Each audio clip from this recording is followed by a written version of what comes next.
মির্চি নিবেদন Friday classics.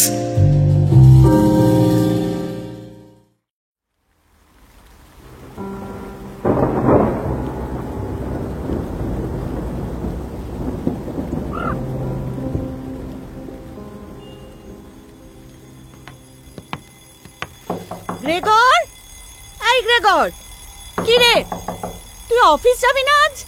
6:45 বাজে, আর কখন বেরোবি? কতবার যে ডাকলাম, সেই কখন থেকে অ্যালার্ম বেজেই যাচ্ছে। বাড়ি শুদ্ধ সবার ঘুম ভেঙে গেল, তুই এখন উঠছিস না কেন বাবা? কি রে, শরীর ঠিক আছে তো? ও, এত চেঁচাচ্ছ কেন মা? একটু ঘুমোতে দাও না। কতদিন ভালো করে ঘুমোই না। ট্রেন তো সেই 5টা, এখন তো সবে কটা, 6:45। 6:45, সর্বনাশ! এতক্ষণ ধরে ঘুমোচ্ছি, এমন বিটকেল একটা অ্যালার্মেও ঘুম ভাঙলো না। না, ধকলটা আজকাল সত্যি বড্ড বেশি হয়ে যাচ্ছে। কিন্তু পরের ট্রেনটা তো 7টায়, মানে হাতে আর মাত্র 15 মিনিট আছে।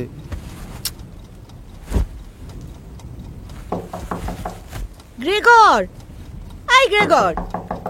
ওরে বাবা, আসছি।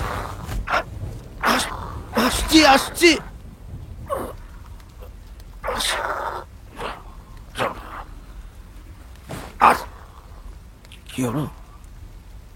গলা দিয়ে আওয়াজ বেরোচ্ছে না কেন? এই তো মা উঠে পড়েছি। আসছি। হ্যাঁ, ও উঠে পড়েছিস? আচ্ছা, আয়। গলার আওয়াজটা কেমন যেন লাগছে না? ঠান্ডা লাগলো নাকি? যাকে আপাতত বিছানা থেকে নামি।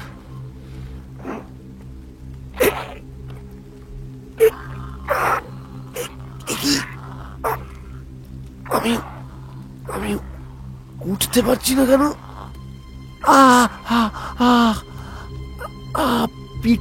পিঠ আমার পিঠটা এত শক্ত লাগছে কেন? আমার হাত পা, আমার হাত পা গুলো কোথায় গেল? এসব কি নড়ছে আমার চোখের সামনে? সরু সরু।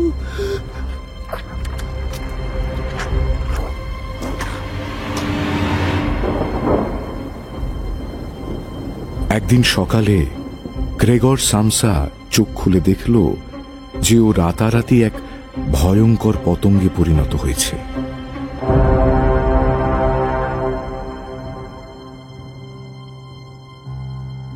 শুনছেন ফ্রান্স কাফকার রচনা অবলম্বনে দ্য মেটামরফোসিস। 1915 খ্রিস্টাব্দে প্রকাশিত এই গল্পটি কাফকার জীবদ্দশায় প্রকাশিত রচনাগুলির মধ্যে দীর্ঘতম ও জনপ্রিয়তম। গল্পের নায়ক গ্রেগর সামসার একদিন সকালে হঠাৎই একটা মেটামরফোসিস বা রূপান্তর ঘটে। সে পরিণত হয় এক বিশালাকার পতঙ্গে, আর তারপর তার জগৎ এক লহমায় বদলে যায়। রূপকের মাধ্যমে কাফকা তাঁর এই লেখায় তুলে ধরেছেন জীবনের অনিশ্চয়তা, সম্পর্কের ভঙ্গুরতা ও মানবিক অবক্ষয়ের বাস্তব ছবি। 100 বছর পরেও এই গল্পটি বিশ্ব সাহিত্যের এক চিরকালীন ক্লাসিক। তাহলে শুনতে থাকুন দ্য মেটামরফোসিস। মুখ্য ভূমিকায় অভিনয় করেছেন অর্ণ মুখোপাধ্যায়। গল্পটি কিন্তু কঠোরভাবে প্রাপ্তমনস্কদের জন্য।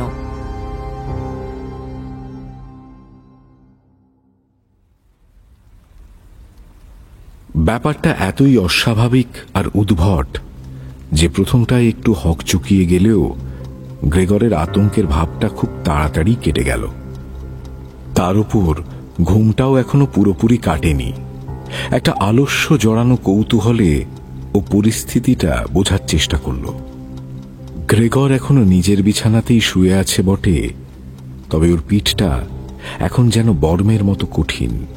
মাথা তুললেই দেখতে পাচ্ছে একটা সামান্য ফোলা বাদামি রঙের পেট, যা আবার অনেকগুলো শক্ত শক্ত ভাগে বিভক্ত। এটা এখন ওরই পেট। গায়ের চাদরটা কিছুতেই আর এই অদ্ভুত শরীরে থাকতে চাইছে না। যে কোনো মুহূর্তে সেটা পিছলে পড়ে যাবে। পা এখন আর দুটো নয়, অসংখ্য, আর বাকি শরীরটার তুলনায় হাস্যকর রকমের সরু। সেগুলো অসহায়ভাবে ওর চোখের সামনে নড়াচড়া করতে লাগলো। গ্রেগর মনে মনে ভাবল, এটা কি হলো? এটা কি হলো? কি করেই বা হলো? স্বপ্ন টপ্ন দেখছি নাকি? রাতে গ্রেগরের ভালো ঘুম হয় না, সে আজ অনেক দিনই হলো। কাল রাতেও তার ব্যতিক্রম হয়নি। তবে ওর এই নতুন পরিস্থিতি যে নিছক দুঃস্বপ্ন নয়, ঘোর বাস্তব, তা নিজের ঘরে একবার চোখ বুলিয়েই ও বুঝতে পারল। একজন সুস্থ স্বাভাবিক মানুষের ঘর, হোক না একটু ছোট, তবু নিজের ঘর তো বটে। সেই চেনা চার দেওয়াল, টেবিলের উপর রাখা বিভিন্ন টেক্সটাইলের স্যাম্পল, আর তার উপর দেওয়ালে লাগানো একটা বাঁধানো ছবি। গ্রেগর সামসা আসলে একজন ট্রাভেলিং সেলসম্যান। দোকানে দোকানে ঘুরে ব্যবসায়ীদের কাপড়ের নমুনা দেখানো আর বিক্রি করাই তার কাজ। আর এই যে ছবিটা, এটা আসলে একটা ম্যাগাজিনের কাটিং। ফারের টুপি, মাফলার আর দস্তানা পরা এই মহিলার ছবিটা ওর এত পছন্দ হয়ে গিয়েছিল যে সুন্দর একটা সোনার গিলটি করা ফ্রেমে বাঁধিয়ে রেখেছে। সবকিছুই যখন ঠিকঠাক রয়েছে, তার মানে এটুকু স্পষ্ট যে গ্রেগর স্বপ্ন দেখছে না। এবার ও জানলা দিয়ে বাইরে তাকালো। কাঁচের সারশিতে বৃষ্টির ফোঁটা এসে পড়ছে অবিরাম। গ্রেগরের মনটা খারাপ হয়ে গেল। কি বাজে ওয়েদার রে বাবা। যাকে আমি বরং একটু ঘুমিয়ে নি, পরের কথা পরে ভাবা যাবে। কিন্তু ব্যাপারটা অত সহজ হলো না, কারণ গ্রেগরের অভ্যেস ডান পাশ ফিরে শোয়া, আর সেটা ও শরীরের এই অবস্থায় কিছুতেই করে উঠতে পারছে না। পিঠে ভর দিয়ে যত জোরেই ঘোরার চেষ্টা করুক, বারবারই চিৎপাত হয়ে পড়ছে। এ তো মহা মুশকিল। কতক্ষণ ধরে যে ওই চেষ্টা চালিয়ে গেল তার হিসেব নেই। মাঝে মাঝে চোখ দুটো বুজে ফেলছে, যাতে সরু সরু ঠ্যাংগুলোর বিরক্তিকর উদ্দেশ্যহীন নড়াচড়া দেখতে না হয়। কিন্তু কিছুতেই কিছু হলো না। শেষে একটা মৃদু ভোঁতা ধরনের ব্যথা পেয়ে ও ক্ষান্ত দিল। এইরকম ব্যথা গ্রেগর আগে কখনো পায়নি। কি কুক্ষণেই নেই জঘন্য চাকরিটায় ঢুকেছিলাম। প্রত্যেক দিন রোদ, ঝড়, জল সব মাথায় নিয়ে টোটো করে ঘুরে বেড়িয়ে শরীরটা একেবারে ঝরঝরে হয়ে গেল। এইসব আজে বাজে কাজ করাচ্ছে বাড়ি বসে নিজের ব্যবসা করা অনেক ভালো। রোজ রোজ ট্রাভেল করার ঝক্কি কম। সারাক্ষণ ট্রেনের টাইম হিসেব করো, দৌড়ে দৌড়ে ট্রেন ধরো, তার উপর খাওয়া দাওয়ার কোনো ঠিক নেই। দুনিয়ার লোকের সঙ্গে ব্যবসার কথা বলতে গিয়ে না, সত্যিকারের বন্ধু বান্ধব পাওয়ারও কোনো সুযোগ নেই। আর তো পারা যায় না। ধুত্তর চুলো যাক সব। উরি বাবা, এই পেটটা এত চুল করছে কেন? পিঠে ভর দিয়ে অতি কষ্টে গ্রেগর খাটের মাথায় ঠেস দিয়ে বসল। অস্বস্তির উৎসটা খুঁজতে গিয়ে দেখল পেটের ওপর সেই নির্দিষ্ট জায়গাটায় অনেকগুলো ছোট ছোট সাদা সাদা ছোপ। দেখে নিজেরই গা ঘিন ঘিন করে উঠল। একটা সরু পা দিয়ে জায়গাটা একবার ছুঁতেই গ্রেগর ব্যথায় শিউরে উঠল। ব্যথা নিয়ে আর মাথা না ঘামিয়ে আবার শুয়ে পড়ে মনে মনে নিজের কর্মক্ষেত্রের মুন্ডপাত করতে লাগলো সে। প্রত্যেক দিন এত সকালে ওঠা, এত কম ঘুম হলে মানুষের মাথা কাজ করা বন্ধ করে দেয়। কই, অন্য সেলসম্যানদের তো এত চাপ নেই, তারা তো দিব্যি সুখেই থাকে দেখি। এই তো কাগজপত্রের কাজে যখনই অফিসে যাই, দেখি লোকজন সব গায়ে হাওয়া লাগিয়ে ঘুরে বেড়াচ্ছে, মানে শান্তিতে বসে ব্রেকফাস্ট করছে। আর আমি যদি ভুলেও কখনো এমনটা করি, সেই দিনই বস এক লাথি মেরে তাড়িয়ে দেবে। অবশ্য কে জানে, তাতে হয়তো আমার ভালোই হবে। সত্যি সংসারের এত দায়িত্ব না থাকলে কবেই আমি চাকরিটা ছেড়ে দিতাম, আর ছাড়ার আগে বসকে আচ্ছা করে দু চার কথা শুনিয়েও দিতাম। খালি নিজের উঁচু ডেস্কে বসে বসে কর্মচারীদের উপর চোটপাট করা না, বেরিয়ে যেত। না, এই কাজটা একদিন করতেই হবে। বসের কাছে বাবার যে ধারটা আছে সেটা শোধ হয়ে যাক। কতদিন আর লাগবে? 5-6 বছর। তারপর আমি একটা কিছু করবই, একটা একটা একটা বড় কিছু করে দেখাবো। তবে তবে তার আগে আপাতত আমাকে উঠতে হবে। 7টার ট্রেনটাও না বেরিয়ে গেলে খুব মুশকিল। আর কিছুক্ষণের মধ্যেই ট্রেন ছাড়বে। জিনিসপত্র গোছানো নেই, আর আজকে যেন ঘুমটাও কিছুতেই ঠিক কাটছে না। তাছাড়া ট্রেনটা যদি ধরেও ফেলে তাতেও অফিসে কথা তো শুনতে হবেই, কারণ দেরি তো যা হবার হয়েই গেছে। আচ্ছা, সিক লিভ নিলে হয় না? কিন্তু তাতেও বসের সন্দেহ হবে, কারণ গত দীর্ঘ 5 বছরে গ্রেগর একদিনের জন্যও অসুস্থ হয়ে ছুটি নেয়নি। নির্ঘাত উনি অফিসের ডাক্তারকে পাঠিয়ে দেবেন, আর তার বাবা মাকে ছেলের কুঁড়েমির জন্যে গালমন্দ করবেন। সেই ডাক্তারও তো আবার আরেকজন। তার ধারণা শরীর খারাপ টারাপ কারোর কিছু হয় না, সবই আসলে অফিস ডুব মারার তাল। এই ক্ষেত্রে অবশ্য কথাটা খুব ভুলও হবে না, কারণ এই এতক্ষণ ঘুমানোর পরে একটু ঘুম ঘুম ভাব ছাড়া গ্রেগর কিন্তু বেশ সুস্থই বোধ করছে। এমনকি খিদেও অন্যদিনের চেয়ে বেশি পাচ্ছে যেন।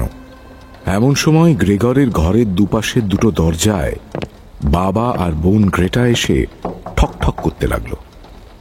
গ্রেগর, এই গ্রেগর, গ্রেগর, আরে কি হয়েছেটা কি? এখনো বেরোসনি কেন? গ্রেগর, গ্রেগর, কি রে, শরীর খারাপ হলো নাকি? কিছু লাগবে বল, এনে দিচ্ছি। এই তো হয়ে গেছে, আসছি। কয়েকটা মাত্র কথা, কিন্তু সেটুকুই গ্রেগরকে খুব কষ্ট করে থেমে থেমে বলতে হলো। ও সব কথাই খুলে বলতে চেয়েছিল, কিন্তু এর বেশি বললে ওরা কিছুই বুঝতে পারত না। কেন কে জানে গ্রেগরের গলা দিয়ে ঠিক পরিষ্কার আওয়াজ বেরোচ্ছে না, কেমন যেন একটা চিঁচি শব্দ উঠছে বুকের ভেতর থেকে। কষ্টও হচ্ছে কথা বলতে। নিজের গলা ও নিজেই চিনতে পারছে না। ধরে ধরে বললে প্রথমে হয়তো বোঝা যাচ্ছে ওর কথা, কিন্তু তারপরে এই অদ্ভুত আওয়াজটা বেরোনোয় শব্দগুলো অস্পষ্ট শোনাচ্ছে। যদিও মা একটু আগে ওর কথা বুঝতে পারল বলেই তো মনে হলো। বাবাও ব্রেকফাস্টের টেবিলে ফিরে গেলেন, কিন্তু বোন আরেকবার ফিসফিস করে বলল, গ্রেগর, লক্ষ্মী দাদা আমার, দরজাটা প্লিজ একবার খোল। গ্রেগর অবশ্য এত পীড়াপিড়িতেও দরজা খোলার জন্য কোনো ব্যস্ততা দেখালো না, বরং মনে মনে নিজের পরবর্তী পদক্ষেপগুলো ছকে নিতে লাগলো। ভাগ্যিস হোটেলে হোটেলে রাত কাটিয়ে বাড়িতেও দরজা লক করে শোয়ার অভ্যেসটা তৈরি হয়েছে, নাহলে এক্ষুনি সবাই হুড়মুড়িয়ে ঢুকে পড়তো। যাকে এখন প্রথম কাজ হলো শান্তিতে বিছানা থেকে ওঠা, তারপর জামা কাপড় পরা, আর সবচেয়ে ইম্পর্ট্যান্ট ব্রেকফাস্ট খাওয়া। তবে মাথাটা খুলবে। এভাবে বিছানায় পড়ে থেকে কোনো সমস্যার সমাধান হবে না। এই যে গায়ে ব্যথাটা, এটা বোধহয় শোয়ার দোষে হয়েছে। আমার তো কতই হয়। এই যে এই গলাটা, এটা নিঘাত ঠান্ডা লেগে ধরে গেছে। ও ঠিক হয়ে যাবে। চাদরটা গা থেকে সরানো কঠিন হলো না, সেটা তো এমনি পড়ব করছিল। সমস্যা হলো বিছানা থেকে নামতে গিয়ে। সাধারণত মানুষ হাতে পায়ে ভর দিয়ে উঠে বসে খাট থেকে নামে, কিন্তু এখন যে সরু সরু অসংখ্য ঠ্যাং গ্রেগরের হাত পায়ের জায়গা নিয়েছে, সেগুলোকে ও কিছুতেই বাগে আনতে পারছে না। তারা উদ্ভ্রান্তের মতো এক একটা এক এক দিকে এলোমেলো ভাবে নড়ছে। অতি কষ্টে একটাকে যদি বা ইচ্ছে মতো নিয়ন্ত্রণ করতে পারে, সঙ্গে সঙ্গে বাকি পাগুলো আরো বেশি করে লাগাম ছাড়া হয়ে যায়।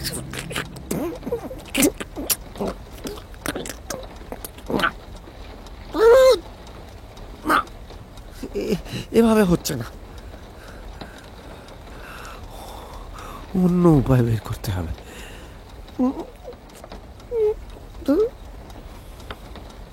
তখনকার মতো পায়ের দিক থেকে মন সরিয়ে গ্রেগর শরীরের নিচের অংশটাকে সর্বশক্তি দিয়ে খাটের পরিধির বাইরে বার করতে গেল। এত বড় চেহারায় সেটা করতে গিয়ে খাটের পায়ের দিকে বেড পোস্টে লেগে গেল ধাক্কা।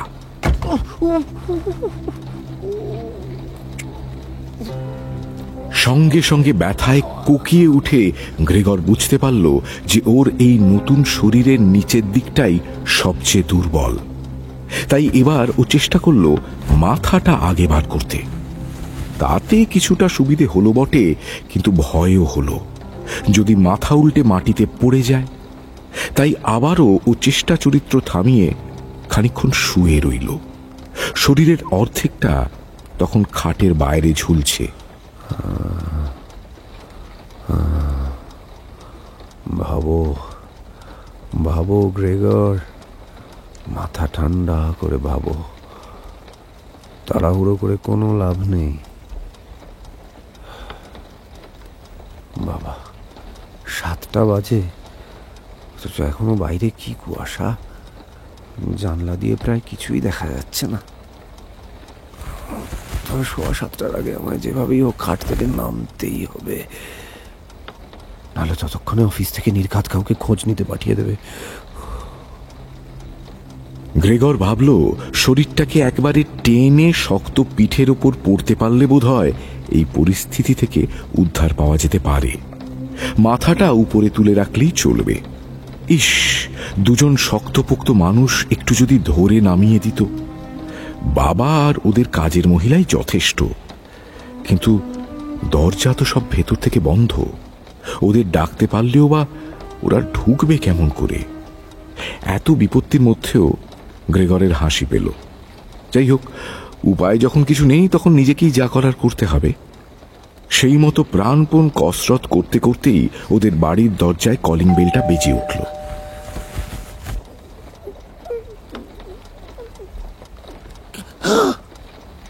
ও, ওই বোধহয় অফিস থেকে কেউ এলো। তোর আর ভাল লাগে না, কিন্তু সব চুপচাপ কেন? কেউ তো দরজা খুলছে না। তা বেশ, না খুললেই ভালো হয়। কিন্তু গ্রেগরের আশায় জল ঢেলে দিল কাজের লোকের পায়ের শব্দ। গুড মর্নিং স্যার, আমি আপনার ছেলের অফিস থেকে আসছি। সে আজকে এখনো অফিসে রিপোর্ট করেনি, তাই ম্যানেজার সাহেব আমায় খোঁজ নিতে পাঠালেন। আগন্তুক কথা বলতে শুরু করার সঙ্গে সঙ্গেই গ্রেগর বুঝল এ বেটা ওদের চিফ ক্লার্ক না হয়ে যায় না।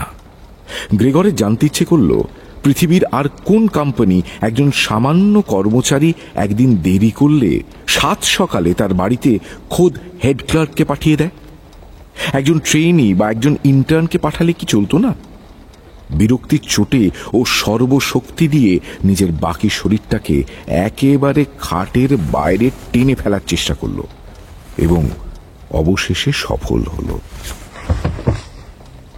মেঝেতে কার্পেট থাকায় আর নতুন পিঠটা বেশ শক্ত অথচ নমনীয় হওয়ায় ওর খুব একটা লাগলো না ঠিকই, কিন্তু ধপ করে যে আওয়াজটা হলো সেটাকে আটকানো গেল না। চিফ ক্লার্ক বাইরে থেকে তা শুনতে পেয়ে গটমট করে এগিয়ে আসতে লাগলেন ওর ঘরের দিকে। আপনাদের ঘরে বোধহয় কিছু একটা পড়লো। ওটাই গ্রেগরের ঘর বুঝি? কই দেখি তো একবার। বোন ডান দিকের ঘর থেকে ফিসফিসিয়ে বলল, গ্রেগর, তোর অফিস থেকে চিফ ক্লার্ক এসেছেন। হ্যাঁ হ্যাঁ, জানি জানি। যদিও কথাটা গ্রেগর বোনের কানে যাওয়ার মতো জোরে বলল না, প্রায় সঙ্গে সঙ্গেই বাঁ দিকের ঘর থেকে বাবা বলে উঠলেন, গ্রেগর, তোমার অফিসের সিনিয়র এসে জানতে চাইছেন তুমি কেন সময় মতো কাজে যাওনি। দেখো, এখানে আমাদের তো কিছু বলার নেই। তাছাড়া উনি তোমার সঙ্গেই সরাসরি কথা বলতে চান। কাজেই দরজাটা তাড়াতাড়ি খোলো। ঘরটার আর গোছগাছ করতে হবে না, যেমন আছে থাক। এখন উনি সেজন্য কিছু মনে করবেন বলে মনে হয় না। এবার বাইরে থেকে চিফ ক্লার্ক, মা আর বাবার কথাবার্তার আওয়াজ ভেসে আসতে লাগলো। গুড মর্নিং গ্রেগর, তোমার সঙ্গে কিছু জরুরি কথা আছে। তোমার ফ্যামিলির সামনে সেগুলো ঠিক বলতে চাইছি না। আমায় একবার ভেতরে আসতে দেবে? শুনুন, ওর শরীরটা বোধহয় ভালো নেই। হ্যাঁ হ্যাঁ, বিশ্বাস করুন, নিশ্চয়ই ওর শরীরটা খারাপ। নইলে আমাদের গ্রেগর ট্রেন মিস করার ছেলেই। হ্যাঁ, ছেলেটা সারাদিন ধরে শুধু কাজের কথাই ভাবে, জানেন। বাড়িতে থাকলে সন্ধেবেলাও কোথাও না বেরিয়ে বসে বসে হয় খবরের কাগজ পড়ে, নয়তো ওই ট্রেনের টাইম টেবিল ঘাটে। ছেলের কাজ নিয়ে পাগলামি দেখে তো আমি মাঝে মাঝে ওকে বকি, ঠেলে ঠেলে বাইরে পাঠানোর চেষ্টা করি। আর বিনোদন বলতে ওই মাঝে মাঝে করাতটা নিয়ে একটু আধটু কাঠের কাজ করে, ওইটুকুই। কি সুন্দর একখানা ফটো ফ্রেম বানিয়েছিল একবার, ওর ঘরেই ঝোলানো আছে, এই দরজাটা খুললেই দেখতে পাবেন। যাই হোক, আপনি এসেছেন ভালোই হলো। আমাদের কথায় তো দরজা খুলছে না, আপনার কথা যদি শোনে। নিশ্চয়ই শরীরটা ভালো নেই, জানেন তো। যদিও সকালে বলল সব ঠিকই আছে, তাও ঠিক থাকলে কি আর এমন করে? দেখুন মিস্টার সামসা, এই সেলসের লাইনটাই এমন না, এখানে শরীর খারাপ টারাপ বলে কিছু হয় না। কথায় বলে শরীরের নাম মহাশয়, যা স্বভাবে তাই সয়। ওই সব টুকটাক হাঁচি কাশি, মাথায় ব্যথা, গায়ে ব্যথাকে অত পাত্তা দিলে আমাদের চলে না মশাই। হ্যাঁ, তা বটে। বাবা এবারে জোরে জোরে দরজা ধাক্কাতে লাগলেন। এই গ্রেগর, গ্রেগর, তখন থেকে সবাই ডাকছে, শুনতে পাচ্ছিস না? দরজাটা খুলবি কি খুলবি না? না, খুলবো না।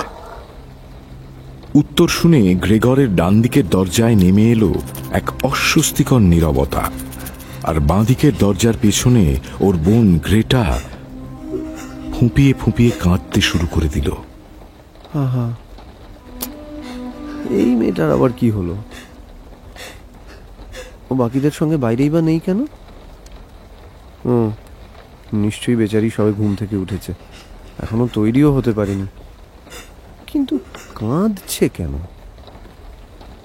দাদার চাকরি চলে গেলে কি হবে সেই ভেবে? পাগলি, ওরে তোদের গ্রেগর কি এতই দায়িত্বজ্ঞানহীন? সে বেঁচে থাকতে নিজের পরিবারের ওপর কোনো বিপদের আঁচ পড়তে দেবে না। আরে এইটুকুতেই কেন চাকরি যায় নাকি বোকা মেয়ে? বাইরে থেকে কেউ ব্যাপারটা বুঝতে পারছে না বলে বিরক্ত হচ্ছে, ভাবছে কি অভদ্রতা। কিন্তু একবার যদি সবাই দেখে যে আমি একটা বেকায়দায় পড়েছি, নিশ্চয়ই কিছু মনে করবে না। গ্রেগরের চিন্তায় ছেদ পড়ল চিফ ক্লার্কের কণ্ঠস্বরে। গ্রেগর, তোমার ব্যাপারটা কি বলো তো?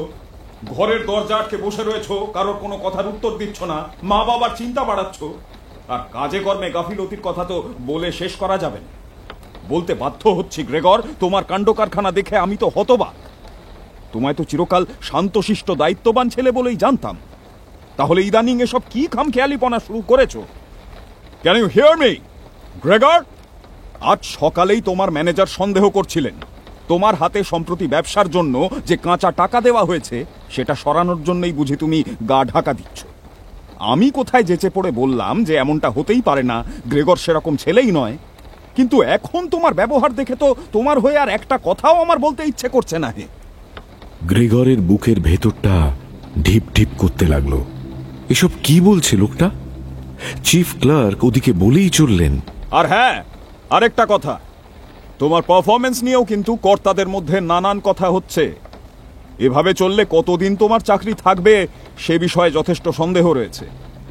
কথাগুলো তোমাকে ব্যক্তিগতভাবেই বলতে চেয়েছিলাম, কিন্তু তুমি যখন এখানে আমার এতটা সময় নষ্ট করালেই তোমার পরিবারেরও সত্যিটা জানা উচিত। রিসেন্টলি তোমার টার্নওভার কিন্তু মোটেই ভালো হচ্ছে না গ্রেগর। হ্যাঁ, মানছি এই সময়টা ব্যবসায় একটু মন্দাই যায়, কিন্তু তাই বলে একেবারেই লাভ হবে না এমনও তো নয়। এটা একেবারেই হতে দেওয়া যায় না Gregor. I hope you understand that. এত অভিযোগের ফিরিস্তি শুনে গ্রেগর আর থাকতে পারল না। সকাল থেকে যে উদ্ভট বিপাকেও পড়েছে সেসবের কথা প্রায় ভুলেই গেল। তাড়াতাড়ি বলে উঠল, স্যার স্যার, আর একটু দাঁড়ান প্লিজ, আমি এক্ষুনি দরজা খুলছি। 2 মিনিট। আসলে আমার শরীরটা ভালো নেই স্যার, মাথাটা একটু ঘুরছে। আমি এখনো বিছানাতেই আছি, ওঠার খুব খুব চেষ্টা করছি স্যার, বিশ্বাস করুন, কিন্তু পারছি না। কি যে হলো আমার, এমন যে কারো কোনোদিন হয়েছে বা হতে পারে সেটাই তো জানা ছিল না। তাই কি করব ঠিক বুঝতে পারছি না স্যার। স্যার স্যার কিন্তু প্লিজ স্যার, এর জন্য আমার বাবা মাকে কষ্ট দেবেন না প্লিজ। আমার চাকরিটা না থাকলে ওরা খুব বিপদে পড়বেন স্যার। পারফরমেন্সের ব্যাপারে আপনি যা বললেন তাতে মনে হয় কোনো ভুল হচ্ছে স্যার। আপনি কি আমার লেটেস্ট কন্ট্রাক্টগুলো দেখেছেন? আচ্ছা স্যার, আমি অফিসে গিয়ে সব বলছি। 8টার ট্রেনটা ধরে আমি চলে যাব স্যার, আপনি চিন্তা করবেন না। বেশি করে ঘুমিয়ে এখন শরীরে বেশ খানিকটা জোর পাচ্ছি। আপনাকে আর এখানে অপেক্ষা করতে হবে না, আপনি এগোন স্যার। আমি আসছি প্লিজ স্যার। ম্যানেজার সাহেবকে না আমার ব্যাপারটা একটু বুঝিয়ে বলবেন প্লিজ স্যার। আপনি তো নিজেই বললেন আমি ফাঁকি মারার ছেলে নই। এক নাগাড়ে কথাগুলো বলতে বলতেই গ্রেগর মেঝেতে পিঠ ঘষতে ঘষতে ওর ডেস্কের দিকে যেতে লাগলো। উদ্দেশ্য টেবিলের ড্রয়ারগুলোর গায়ে ঠেস দিয়ে উঠে দাঁড়ানোর চেষ্টা করা। কাজটা করতে গিয়ে প্রথমে কয়েকবার পিছলে গেল, তারপর অনেক কষ্ট করে পেটের নিচের অংশটায় অনেক ব্যথা সহ্য করে তারই উপর ভর দিয়ে শরীরটাকে সোজা করতে পারল। এর পরের কাজ হলো উপুর হয়ে পড়ে দুসারি পায়ের উপর ভর দিয়ে দাঁড়ানো। সেই লক্ষ্যে ও প্রথমে হুমড়ি খেয়ে আঁকড়ে ধরল ঘরের চেয়ারের পেছন দিকটা। এত সব ঝামেলার মাঝেও গ্রেগর শুনতে পেল তার কথা শেষ হতে না হতেই বাইরে একটা হুলুস্থুল কাণ্ড শুরু হয়ে গেছে। চিফ ক্লার্ক বাবা মাকে বললেন, আপনার ছেলের একটা কথাও বুঝতে পারলেন? আচ্ছা, এইসব কি হচ্ছে বলুন তো? অফিসের সিনিয়রের সঙ্গে ফাজলামো? ও ডিয়ার, ছেলেটা নিশ্চয়ই বড়সড় কিছু একটা হয়েছে। এই গ্রেটা, যাই মা, 1 মিনিট। শিগগির গিয়ে ডাক্তার ডেকে আন বাবা। গ্রেগরের গলাটা শুনলি? নিশ্চয়ই সাংঘাতিক কিছু একটা বাঁধিয়েছে। গ্রেগরের গলা? হ্যাঁ, আমার তো মনে হলো কোনো জানোয়ারের আওয়াজ। ওদিকে বাবা চেঁচিয়ে ডাকতে লাগলেন ওদের কাজের মেয়েটিকে। Anna, Anna, yes sir. এক্ষুনি একজন চাবিওয়ালাকে ডেকে নিয়ে এসো। যাও, তালা ভাঙতে হবে। যাও যাও, দেরি করো না। মেয়ে দুটো দৌড়ে বেরিয়ে গেল। গ্রেগর ভাবল, বাবা, গ্রেটা এত তাড়াতাড়ি তৈরিও হয়ে গেল। বাইরে দরজা বন্ধ করার আওয়াজ পাওয়া গেল না। সাধারণত দরজা খুলে রেখে বাড়ির লোকের বাইরে বেরিয়ে যাওয়ার অর্থ হলো বাড়িতে কিছু একটা সর্বনাশ ঘটেছে। কিন্তু এত উতলা হওয়ার যে কি আছে সেটা এখনো গ্রেগরের মাথায় ঢুকছে না। ও ঠান্ডা মাথায় পরিস্থিতিটা বুঝে নেওয়ার চেষ্টা করল। যে কোনো কারণেই হোক, এটুকু স্পষ্ট যে এখন আর কেউ ওর কথা বুঝতে পারছে না। এদিকে গ্রেগর কিন্তু সকলের কথা পরিষ্কার বুঝতে পারছে, বোধহয় আগের চেয়েও বেশি পরিষ্কার। যাই হোক, ওর কথা কেউ বুঝুক না বুঝুক, কিছু একটা গোলমাল যে হয়েছে সেটা সবাই বুঝেছে, আর সেই মতো ওকে সাহায্য করার চেষ্টাও করছে। সবকিছুর মধ্যে এটাই যা আসার কথা। ইতিমধ্যে বাইরে থেকে আর কারোর কোনো সাড়া শব্দ পাওয়া যাচ্ছে না। হয়তো মা বাবা চিফ ক্লার্কের সঙ্গে নিচু গলায় আলোচনা করছে, অথবা ওর ঘরের দরজায় কান পেতে গ্রেগরের গতিবিধি শোনার চেষ্টা করছে। কি হলো বলুন তো? আর কিছু শুনতে পাচ্ছেন? একটা চেয়ার ঠেলার আওয়াজ পাচ্ছি বোধহয়। ঈশ্বর, কি হলো আমার ছেলেটার? গ্রেগর চেয়ারটাকে ঠেলে ঠেলে দরজার কাছে নিয়ে গেল। তারপর চেয়ারের পেছন থেকে আবার হুমড়ি খেয়ে পড়ল দরজার ওপর। পায়ের আগায় যে আঠালো তরল লেগে রয়েছে তাই দিয়ে দরজায় প্রায় সোজা হয়ে আটকে থাকতে বেশ সুবিধাই হলো। মুশকিল হলো মুখ দিয়ে দরজার লক খুলতে গিয়ে। এই সময় গ্রেগর আবিষ্কার করল যে এই নতুন শরীরে ঠিক দাঁত বলে কিছু নেই মুখে। তাহলে দরজাটা খুলবে কি করে? কিন্তু উপায়ও হলো প্রায় সঙ্গে সঙ্গেই। দাঁত না থাকুক, দারুণ মজবুত একটা চোয়াল আছে ওর, আর সেটাকেই ব্যবহার করে গ্রেগর দরজায় লাগানো চাবিটা ঘোরাতে লাগলো। মুখ থেকে একটা বিচ্ছিরি বাদামি রঙের তরল গড়িয়ে পড়তে লাগলো মেঝেতে। কিন্তু এখনো সব দেখলে চলবে না। ওই যে শুনুন, লকটা খুলছে মনে হয়। এতে গ্রেগর বেশ উৎসাহিত হলো। ও কিন্তু আশা করেছিল যে বাবা মাও কিছু একটা বলে ওকে সাহস যোগাবে। বলতেই পারত, ওয়েল ডান মাই সান। এই তো চাবি ঘুরছে, আর একটু চেষ্টা কর শোনা। হ্যাঁ, কোনো ভয় নেই, আমরা আছি তো। কিন্তু সেরকম কেউ কিছু বলল না। অবশ্যই সামান্য কাজের জন্যে এতটা আশা করাও বোধহয় বাড়াবাড়ি। ওরা কি আর জানে যে এইটুকু করতেই গ্রেগরের কত কষ্ট হচ্ছে? যাই হোক, সবাই যে ওর সাফল্যের জন্য উদ্গ্রীব হয়ে রয়েছে সেটুকু তথ্যই আপাতত যথেষ্ট।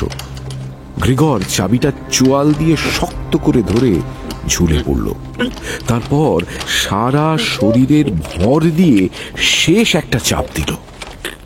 দরজাটা খুট করে খুলে যেতে গ্রেগর নিজের মনে ভাবল, যাক, লোক ডেকে তালা ভাঙতে হলো না তাহলে। হ্যাঁ, নিজেই পারলাম। খুব সাবধানে ধীরে ধীরে গ্রেগরকে ঘুরতে হচ্ছিল যাতে আবার পিঠের ওপর চিৎপাত না হয়ে পড়ে। তার মধ্যেই ও চিফ ক্লার্কের ভয়ার্ত গলা শুনে চমকে উঠল। ডিয়ার লর্ড, ওটা কি মিস্টার সামসা? আপনার ছেলে কোথায়? Gregor, oh my sweet Gregor, এ কি সর্বনাশ হলো!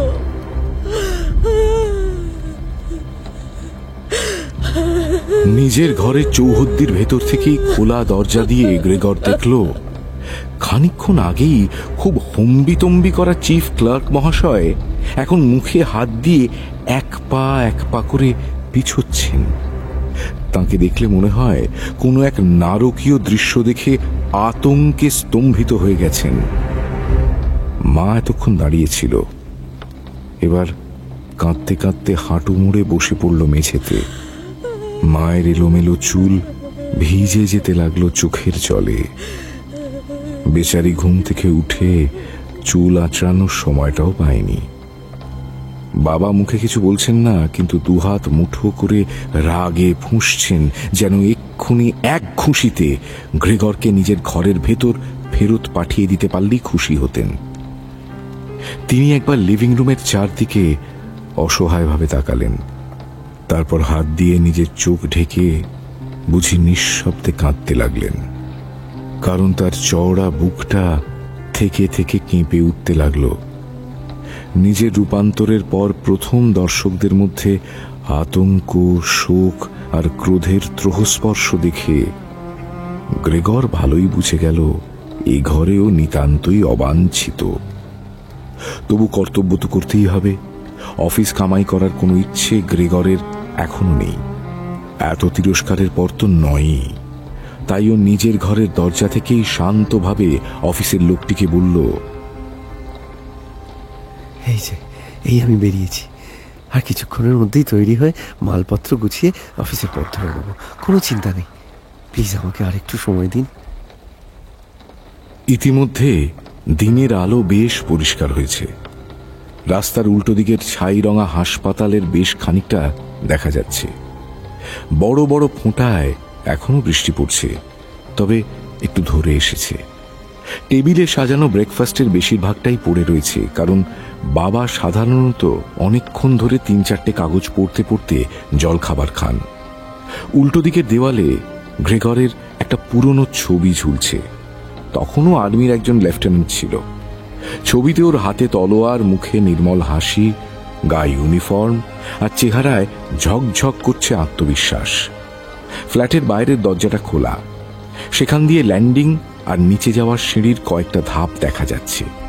গ্রেগর ক্লার্কের উদ্দেশ্যে বলে চলল, দেখছেন তো স্যার, আমার কাজ করার যথেষ্ট ইচ্ছে রয়েছে। তাহলে ম্যানেজার বাবুকে আপনি সব কথা ঠিকঠাক বলবেন তো? আচ্ছা স্যার, স্যার 9 মাসে কারোর তো একটু আধটু অসুবিধা হতেই পারে কাজ করতে। তার মানে তো এই নয় যে সে কোনোদিনই ভালো করে কাজ করেনি বা ভবিষ্যতেও মন দিয়ে কাজ করবে না। স্যার স্যার স্যার স্যার আপনি তো জানেন কোম্পানির কাছে আমার ফ্যামিলির অনেক দেনা রয়েছে। তার উপর আমাকে বাবা মা আর ছোট বোনের দায়িত্বটাও নিতে হয়। স্যার স্যার স্যার এর মধ্যে যদি আপনারাও দল পাকিয়ে আমায় কোণঠাসা করে দেন তাহলে আমি কোথায় যাই বলুন তো? আমি তো জানি যে ট্রাভেলিং সেলসম্যানদের অফিসে কেউ পছন্দ করে না। সবাই ভাবে এই কাজে খাটনি কম, পয়সা বেশি। কিন্তু সেটা তো একেবারেই লোকের ভুল ধারণা, তাই না স্যার? এই ধারণা না হওয়ারও তেমন কোনো কারণ নেই, তাও আমি বুঝি। কিন্তু আপনি তো অনেকের থেকে অনেক বেশি জানেন সব ডিপার্টমেন্টের ব্যাপারে, এমনকি হয়তো আমাদের ম্যানেজারের থেকেও বেশি। এটাও নিশ্চয়ই মানবেন যে বছরের অনেকটা সময় যেহেতু আমাদের বাইরে বাইরে কাটে, অফিসে বসে কাজ করতে হয় না, সেহেতু আমাদের নিয়ে গসিপ আর পলিটিক্সটা একটু বেশি হয়। বেশিরভাগ ক্ষেত্রেই আমরা সেসব জানতেও পারি না, বরং একটা বিজনেস ট্রিপ থেকে ক্লান্ত হয়ে ফেরার পর সকলের অদ্ভুত আচরণ দেখে অবাক হই। এ কি, কোথায় চললেন স্যার? স্যার প্লিজ একটু দাঁড়ান স্যার, একবার অন্তত বলে যান যে আমার কথাগুলো কিছুটা হলেও ঠিক। Sir please. কিন্তু গ্রেগর কথা বলতে শুরু করার সঙ্গে সঙ্গেই ক্লার্ক মহাশয় বাইরের দরজার দিকে যেতে শুরু করে দিয়েছিলেন। একবার দুরু দুরু বুকে পেছন দিকে তাকিয়ে দেখলেন কুৎসিত প্রাণীটার দিকে। তার বীভৎস মুখটা নড়ছে আর গলা দিয়ে বেরোচ্ছে একটা অমানুষিক চি চি শব্দ, যেটা কানে গেলে সারা শরীর শিউরে উঠছে। গ্রেগরের দিক থেকে চোখ না সরিয়ে খুব ধীরে ধীরে সাবধানে তিনি সরে পড়ার চেষ্টা করছিলেন, যেন এই বাড়ি থেকে বেরোনোয় কোনো নিষেধ আছে। অবশেষে লিভিং রুম থেকে বাইরের হলে এসে পড়ার পর তিনি হুড়মুড়িয়ে দিলেন এক দৌড়। ওরে বাবা রে, মারে, রক্ষে করো বাবা। গ্রেগর দেখল এই অবস্থায় লোকটাকে যেতে দিলে ওর চাকরি যাওয়া কেউ আটকাতে পারবে না। না না, ওকে যে করে হোক বুঝিয়ে সুঝিয়ে শান্ত করতে হবে। ইস, এখনই গ্রেটা বাড়িতে নেই। চিফ ক্লার্ক আবার সুন্দর মেয়েদের কথা ফেলতে পারেন না। ও থাকলে কাজটা সহজ হতো, কিন্তু নেই যখন, তখন গ্রেগরকেই যা করার করতে হবে। মরিয়া হয়ে ও দরজা ছেড়ে মেঝের দিকে উপুর হয়ে পড়ল, আর অবশেষে নিজের দুসারি সরু সরু পায়ের উপর দাঁড়িয়ে ওর মনে হলো এতক্ষণে এই নতুন শরীরটা তার স্বাভাবিক অবস্থানে আসতে পেরেছে। ব্যাস, এবার আর চিন্তা নেই। আনন্দে ঘরময় চলে বেড়াতে ইচ্ছে করলো গ্রেগরের, কিন্তু সেই ইচ্ছে দমন করে ও এক জায়গায় দাঁড়িয়েই দুলতে লাগলো। অথচ ঘরের বাকিরা ওর এই আনন্দে খুশি তো হলোই না, উল্টে সবাই মিলে আবার একটা ভয়ঙ্কর গোলমাল শুরু করলো। মা চিৎকার করে পিছতে গিয়ে ব্রেকফাস্টের টেবিলে ধাক্কা খেলো, আর টেবিল থেকে কফি উল্টে পড়লো মেঝের কার্পেটে। গ্রেগর মাকে সাহায্য করার জন্য সেদিকে যেতে গেলে মা আরো ভয় পেয়ে গেল। ওদিকে অফিসের চিফ ক্লার্ক তখনও রেলিং ধরে সিঁড়ির মাথাতে দাঁড়িয়ে ভয়ে ভয়ে সব দেখছিলেন। গ্রেগর যেই তার সঙ্গে কথা বলার জন্য ছুটে যেতে গেল, তিনি 3-4টে করে ধাপ একসঙ্গে লাফিয়ে পার করে নিচে নেমে গেলেন। মা, মা কি হলো? ও মা, এই যে স্যার, আপনি তো আমার কথা। God save me mister Samsa. আপনার ছেলেকে আর অফিসে পাঠাতে হবে না। হ্যাঁ, he is hereby relieved from his duties. Good day. দাঁড়ান স্যার, কোথায় চললেন স্যার? আমার কথাটা শুনুন প্লিজ স্যার। কোথায় চললেন স্যার? দিকবিদিক জ্ঞান শূন্য হয়ে গ্রেগর নিজের চাকরি বাঁচাতে ভদ্রলোকটিকে ধাওয়া করতে গেল, কিন্তু তখনই ডান হাতে ওর ফেলে যাওয়া লাঠি আর বাঁ হাতে একটা খবরের কাগজ নিয়ে পথ আটকে দাঁড়ালেন বাবা। ভীষণ রাগে লাঠি ঘুরিয়ে মেঝেতে জোরে পা ঠুকতে ঠুকতে তিনি গ্রেগরের দিকে তেড়ে গেলেন।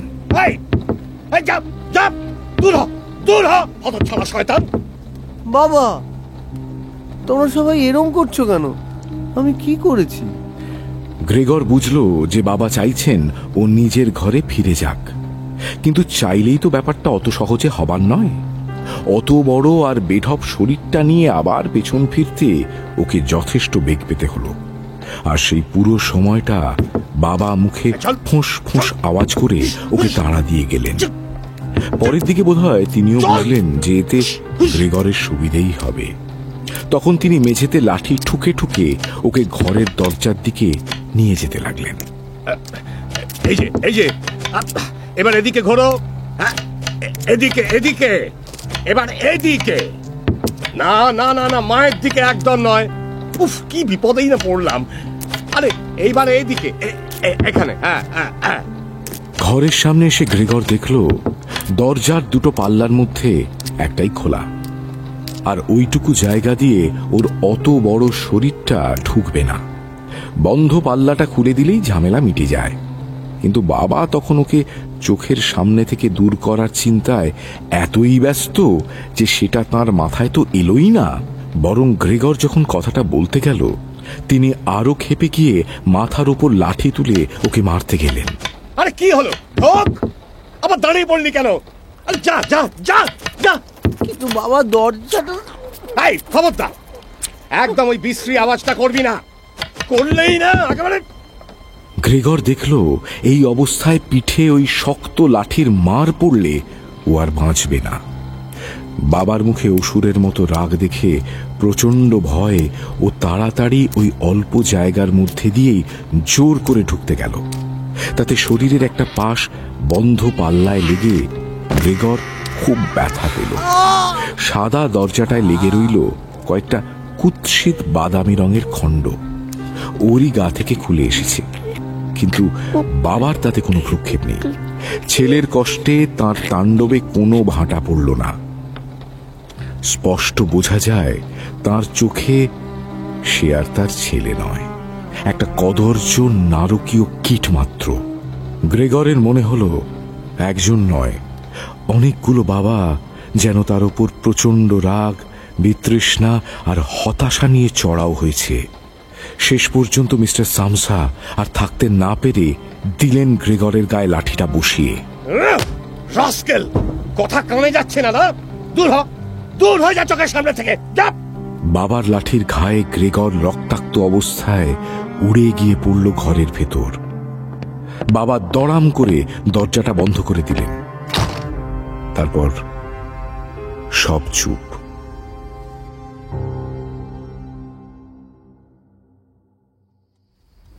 সন্ধ্যের অন্ধকার নামার আগে গ্রেগরের ঘুম ভাঙল না। ঘুম তো নয়, যেন কোমায় চলে গিয়েছিল একবেলার জন্য। যদিও এতক্ষণ বিশ্রাম নিয়ে বেশ ঝরঝরে লাগছে শরীরটা। একটু পরে ও এমনিতেই উঠে পড়তো, কিন্তু এখন ওর ঘুমটা ভেঙেছে একটা শব্দে।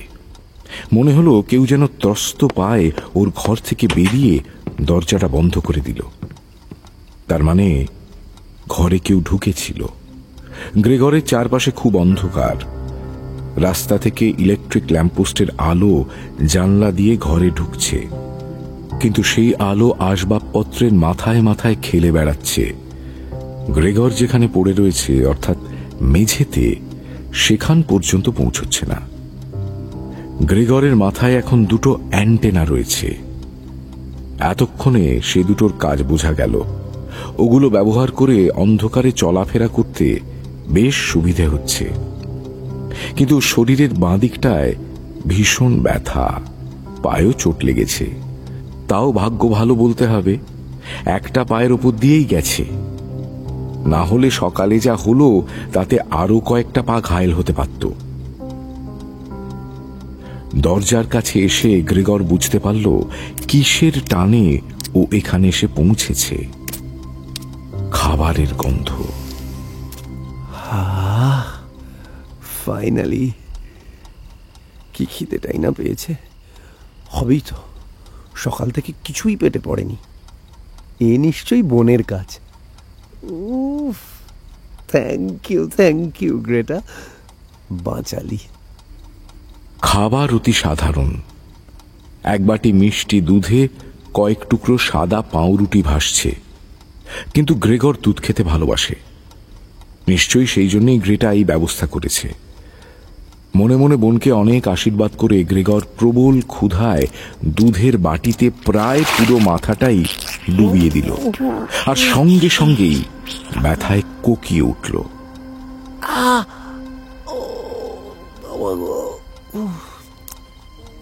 বাদিকটা কি একেবারেই অকেজ হয়ে গেল নাকি? ব্যথাটা না কমলে তো কিছুই গিলতে পারবো না। তাছাড়া দুধটাই বা এরকম লাগছে কেন খেতে? বাসি দুধ বলে তো মনে হচ্ছে না। গ্রেগরের এই নতুন শরীর এমন ভাবে তৈরি যে কিছু খেতে গেলে গোটা শরীরের পেশি ব্যবহার করতে হবে। তাই এই বিপত্তি। তবে পছন্দের খাবারের স্বাদ কেন ভালো লাগছে না সেটাও বুঝতে পারল না। বিমর্ষ মুখে মনের ইচ্ছে আর পেটের প্রয়োজনের বিরুদ্ধে খাবার ফেলে ফিরে গেল ঘরের মাঝখানে। দরজার ফাঁক দিয়ে দেখতে পেল লিভিং রুমে গ্যাসের বাতি জ্বলে উঠেছে। এই সময় বাবা রোজ বসে বসে তারস্বরে মাকে সন্ধ্যের কাগজ থেকে খবর পড়ে শোনায়। গ্রেগর অবশ্য বেশিরভাগ সময় সেই দৃশ্য দেখতে পায় না, যেহেতু ও বাইরে বাইরেই বেশি থাকে। এইসবও জেনেছে মূলত গ্রেটার চিঠি থেকে। আজও বাড়িতে আছে, কিন্তু কোথাও একটুও আওয়াজ হচ্ছে না। অন্ধকারের দিকে চেয়ে গ্রেগর ভাবল, কি সুন্দর শান্ত সচ্ছল জীবনযাপন করে এরা, দেখতেও ভালো লাগে। যদিও মা বাবা বোন ওরা যাতে ভালো থাকে সেজন্য আমাকে অনেক বেশি পরিশ্রম করতে হয়, তবে তাতে যদি বাড়ির লোকগুলো একটু সুখে থাকতে পারে তাতে মন্দ কি। মনে মনে নিজের উপর একটু গর্বই হলো গ্রেগরের। কিন্তু এখন এই যে বিনা মেঘে বজ্রপাতের মতো বিপদটা হলো, এতে কি পরিবারের জন্য এত কষ্টে অর্জিত সুখ, শান্তি, স্বাচ্ছন্দ্য সব রাতারাতি নষ্ট হয়ে যাবে? ধুর, এত ভেবে কি হবে, শুধু মন খারাপ হবে। গ্রেগর এসব ভাবনা মাথা থেকে বের করে দিয়ে ঘরময় হেঁটে বেড়াতে লাগলো। সেদিন সন্ধেবেলা একটু পরের দিকে ওর ঘরের দুপাশের দরজা দুটো একবার করে খুলেই আবার বন্ধ হয়ে গেল। কেউ হয়তো ঢুকতে চেয়েও ঢুকল না। দুবারই গ্রেগর খুব উৎসাহ নিয়ে দরজার পাশে গিয়ে দাঁড়িয়েছিল, কিন্তু কেউ এলো না দেখে মনমরা হয়ে আবার ফিরে গেল। এই তো সকালেই সবাই মিলে ঘরে ঢোকার জন্য পাগল হয়ে উঠেছিল, এখন এরকম করছে কেন? এখন তো আর ভেতর থেকে দরজা বন্ধও করা নেই। নিশ্চয়ই আমি যখন ঘুমোচ্ছিলাম তখন কেউ ঘরে ঢুকে বাকি দরজা দুটো লক খুলে রেখেছে। সে ভালো করেছে, কিন্তু তাই বলে সেগুলো আবার বাইরে থেকে এঁটে রাখার দরকারটা কি? আমি কি বাঘ না ভাল্লুক?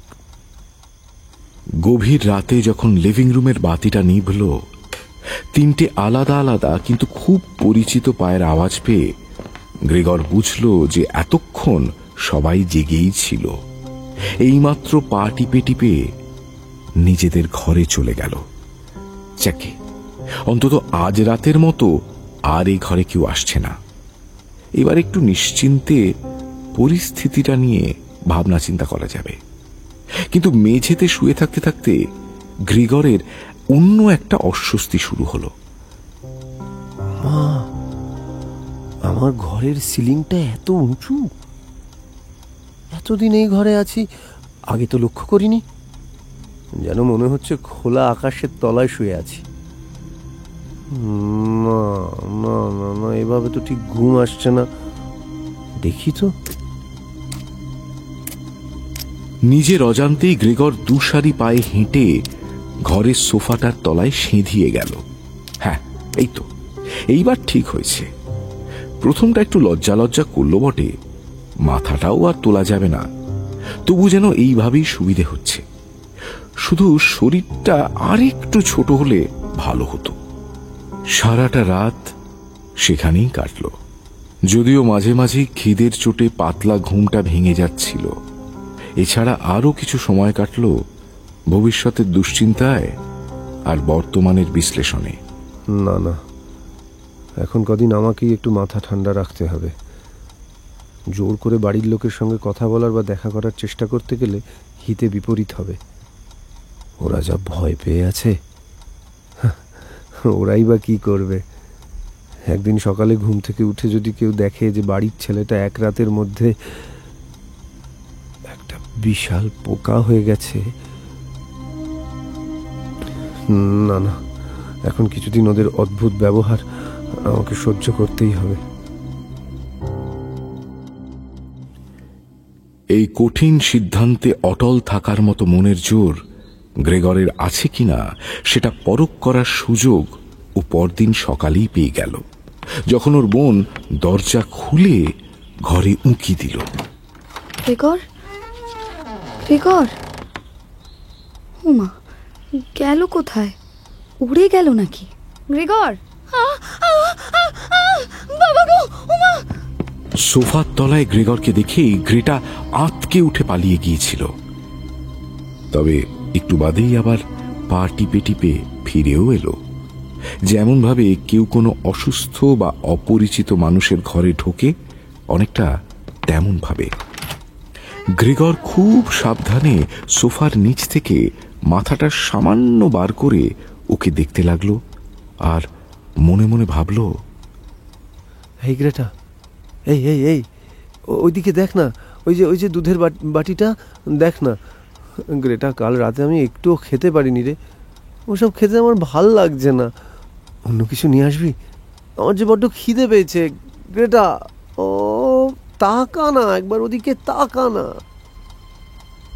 গ্রেটা গ্রেগরের মনের কথা শুনতে না পেলেও দুধের বাটিটা ঠিকই লক্ষ্য করল। এ কি, কিছুই তো খাইনি মনে হচ্ছে। বাটির চারপাশে শুধু কয়েক ফোঁটা দুধ পড়ে রয়েছে। তার মানে খাওয়ার চেষ্টা করেও খেতে পারেনি। তাহলে কি, আচ্ছা একটা কাজ করে দেখি তো। খুব সাবধানে, যেন খুব নোংরা কিছুতে হাত দিতে হচ্ছে এমন মুখ করে গ্রেটা দুধের বাটিটা তুলে নিল, তাও খালি হাতে নয়, একটা বাজে ন্যাকড়া দিয়ে। কে জানে এরপর কি নিয়ে আসবে। যাই আনুক, খেতে যেন পারি অন্তত। পেটে তো ছুঁচোয় ডন দিচ্ছে। কিন্তু গ্রেটা যা যা নিয়ে এলো সেগুলো যে কোনোদিন ওর খাদ্য তালিকায় থাকতে পারে তা গ্রেগর স্বপ্নেও ভাবতে পারেনি। এই নতুন অবস্থায় দাদার মুখে কি রুচবে তা পরীক্ষা করার জন্য গ্রেটা একটা পুরনো খবরের কাগজে অনেকগুলো জিনিস পরপর সাজিয়ে রাখল। তার মধ্যে রয়েছে আধ পচা সবজি, বাসি হোয়াইট সস মাখানো মাংসের হাড়, সম্ভবত গত রাতের উচ্ছিষ্ট, কিছু আঙুর আর আমন্ড, একটু চিজ যেটা গ্রেগর দুদিন আগেই খাওয়ার অযোগ্য বলে ঘোষণা করেছিল, কয়েকটা শক্ত পাউরুটি, বাটার আর নুন। সেই সঙ্গে আগে যে পাত্রটায় দুধ ছিল সেটাতেই একটু জল রাখা। মনে হলো এই বাটিটা ওর ব্যবহারের জন্যেই সরিয়ে রাখা হয়েছে। গ্রেটা অতি কষ্টে একটা প্রচ্ছন্ন ঘেন্নার ভাব সংবরণ করে বিমর্ষ গলায় বলল, আমার সামনে এগুলো খেতে বোধহয় তোর লজ্জা করবে। আমি চলে যাচ্ছি, দরজাটা লক করে দিচ্ছি। সোফার তলা থেকে বেরিয়ে এসে শান্তিতে খা। গ্রেটা দরজা বন্ধ করে চলে যেতেই খাবারের কথা ভেবে গ্রেগরের মনটা নেচে উঠল। এতক্ষণ একটু জমিয়ে খাবো। এই তো কালকের চোটটাও দিব্য সেরে গেছে দেখছি। নড়তে চড়তে আর অসুবিধাও হচ্ছে না। কিন্তু আগে তো এত তাড়াতাড়ি ব্যথা সারতো না। সেই যে 1 মাস আগে ছুরিতে একটা আঙুল একটু কেটে গেল না, গত পরশুও তো সেখানে ব্যথা করছিল। যাকে খাওয়ায় মন দি। প্রথমেই যে খাবারটার উপর গ্রেগর হামলে পড়ল সেটা হলো দুদিন আগে ওরই বাতিল করে দেওয়া পচা চিজ। তারপর একে একে বাসি খাবার যা যা ছিল সব চেটে পুটে খেয়ে নিল। টাটকা খাবারগুলো ছুঁয়েও দেখল না, এমনকি তাদের গন্ধ পর্যন্ত সহ্য না হওয়ায় একটু দূরে গিয়ে খেতে লাগলো। খাওয়া দাওয়া শেষ হওয়ার অনেক পরে গ্রেটা আবার এলো।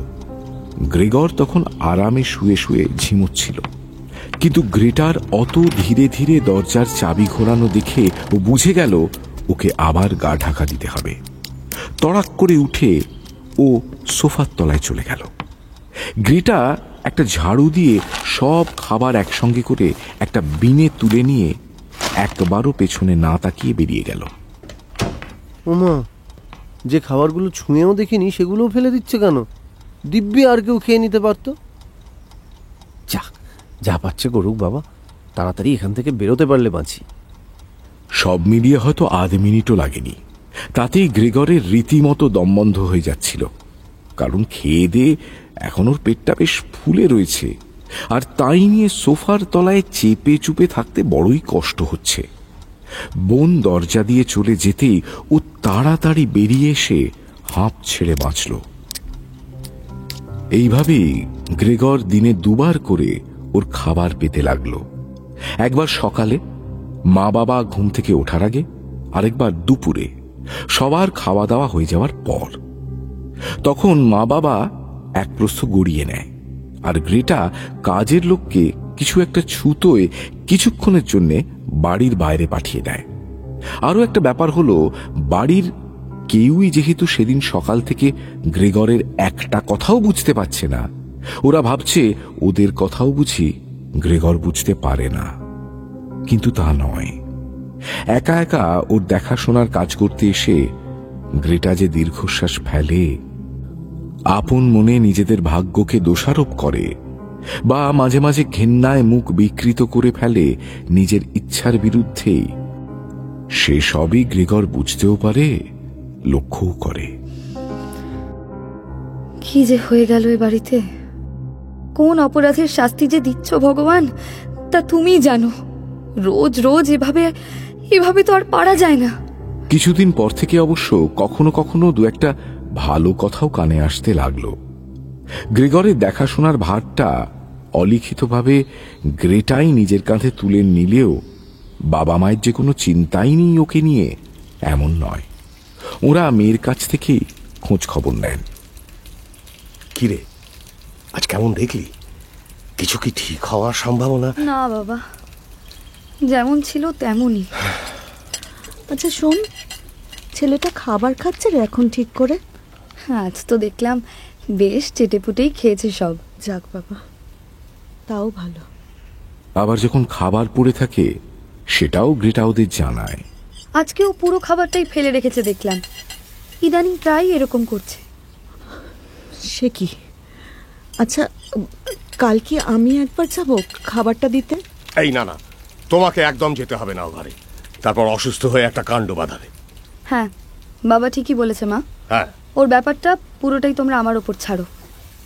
এমনিতেও তোমরা এত কষ্ট পাচ্ছ, তার উপর যদি আবার ওকে এই অবস্থায় দেখতে হয়, ছেড়ে দাও। কি বুঝলে? গ্রেগরও নিশ্চয়ই বুঝবে। আফটার অল আমার সুবিধার জন্য ও নিজের মতো করে তো অনেকটাই চেষ্টা করে। Oh Lord, save my boy. Save us all from this misery. আজকাল বাড়িতে কেউই খুব একটা কথা বলে না।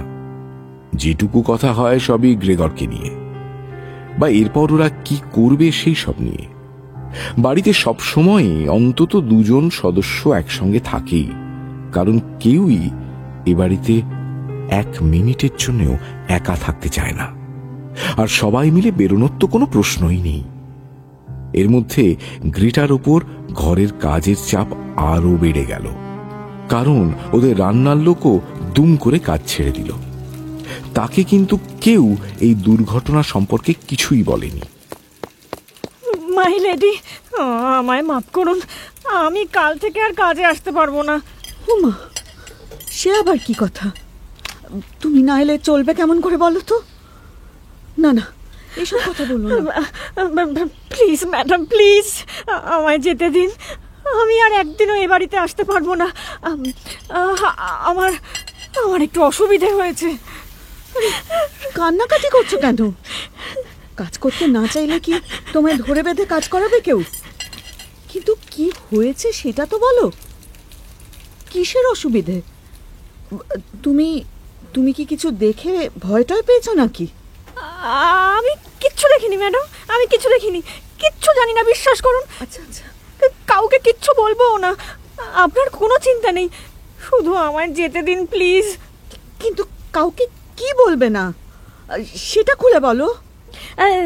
তাহলে ওই কথাই রইলো, আজ আমি আসি। হ্যাঁ, বাড়িতে কিছু কাজ আছে তো। Good day, good day. আরে, পরের 15 মিনিটের মধ্যে সেই মহিলা বাড়ি থেকে একরকম প্রাণ নিয়েই পালালো বলা যায়। অতএব যে গ্রেটা আগে কুটো নেড়ে দুটো করত না, সে এখন একটা দানবিক পতঙ্গের দেখাশোনা করা ছাড়াও মাকে রান্নাবান্নার কাজে সাহায্য করতে শুরু করলো। অবশ্য আজকাল রান্না করার খুব কিছু থাকেও না। এক অনন্ত শোকের হাওয়ায় এখন কারোরই খুব একটা খিদে থাকে না। মা, আর একটু স্যুপ নাও না, কিছু তো খেলেই না। না সোনা, আমার এতেই পেট ভরে গেছে, তুই খা। মা, বাবা, তোমাকে একটা বিয়ার এনে দিই, খাবে? না, দরকার নেই। কেন? অনেকদিন তো খাও না, আজকে খাও। আচ্ছা, আমি বেরোচ্ছি না।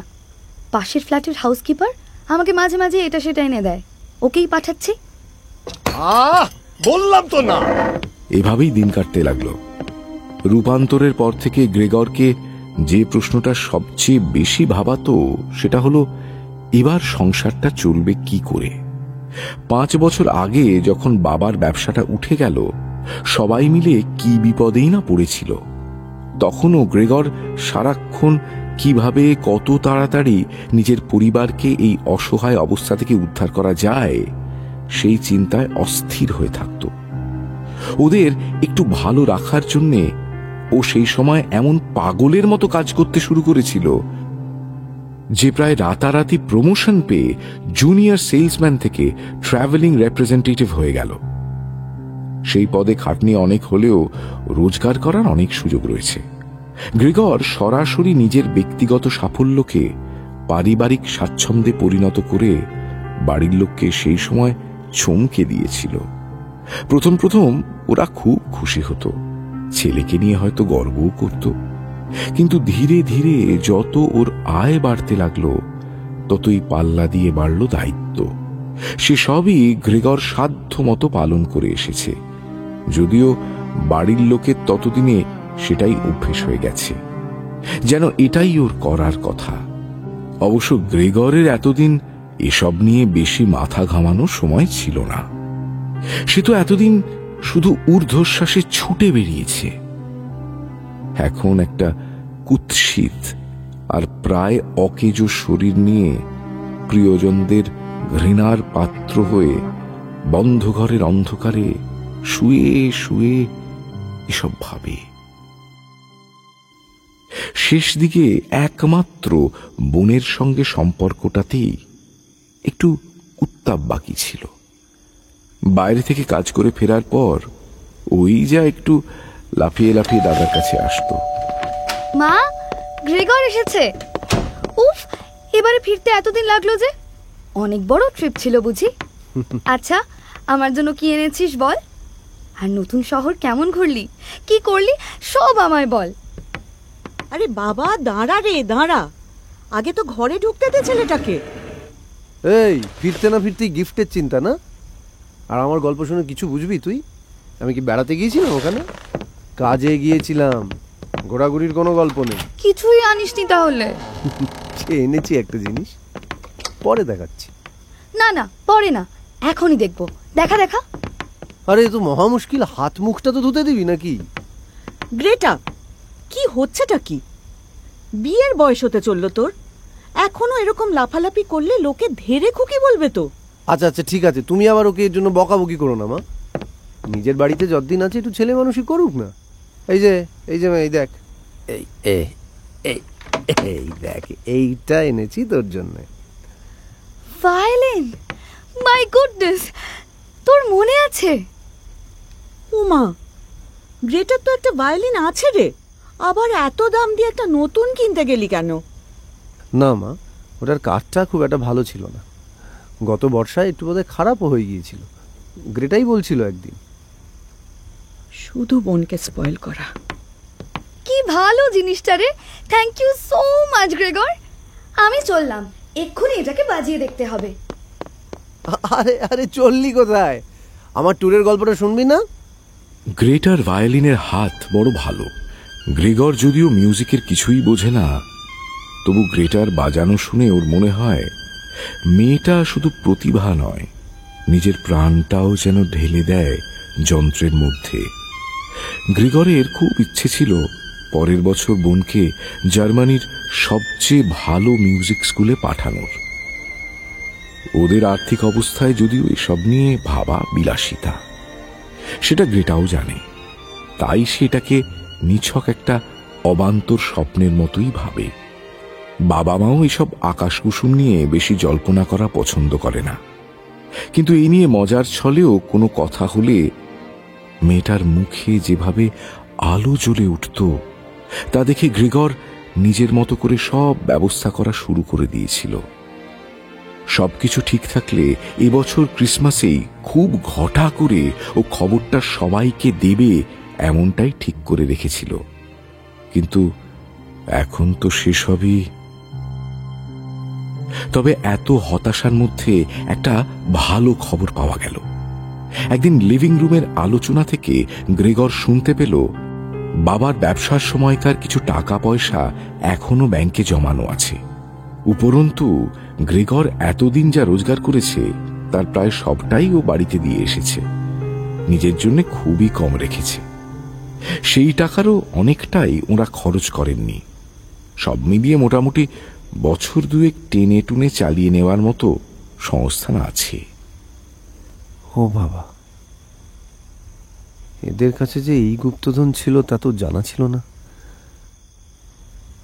আমি তো তখন ভেবেছিলাম কিছুই নেই, তাই তো আমার চিন্তায় পাগল পাগল অবস্থা হয়েছিল। এই টাকার কথাটা আগে বললে বাবার ধারটা কিছুটা শোধ করে দিতে পারতাম। যাকে সে একদিকে ভালোই হয়েছে, জমিয়ে রেখেছিল, এখন কাজে লাগবে অন্তত। কিন্তু এও ঠিক যে এই টাকাটা সংসার চালানোর জন্য ব্যবহার না করে বিপদ আপদের জন্য তুলে রাখাই সমীচীন। মাসের খরচ তোলার জন্য অন্য ব্যবস্থা করতে হবে, সেটাই সবাই মিলে ঠিক করল। যা মনে হচ্ছে এই বুড়ো বয়সে আমাকেই আবার কাজ খুঁজতে বেরোতে হবে। 5 বছর হয়ে গেল রিটায়ার করে বসে আছি, কাজের অভ্যেসটাই চলে গেছে, শরীরটাও ভারী লাগে। এখন কি আর নতুন করে শুরু করতে পারবো? তবু চেষ্টা তো করতে হবে। চিন্তা করো না, একা তোমাকে সব চাপ নিতে হবে না। দেখি আমাকেও কোনো একটা কাজ জোটাতে হবে। কি বলছো মা? তোমার অ্যাজমা আছে, ঘরের মধ্যে নড়াচড়া করতেই কত কষ্ট হয়। সারাক্ষণ জানলার ধারে বসে হাঁপাও। তোমাকে কিচ্ছু করতে হবে না, আমি বাবাকে হেল্প করব। গ্রেগর নিজের ঘরের দরজায় ঠেস দিয়ে সব শোনে।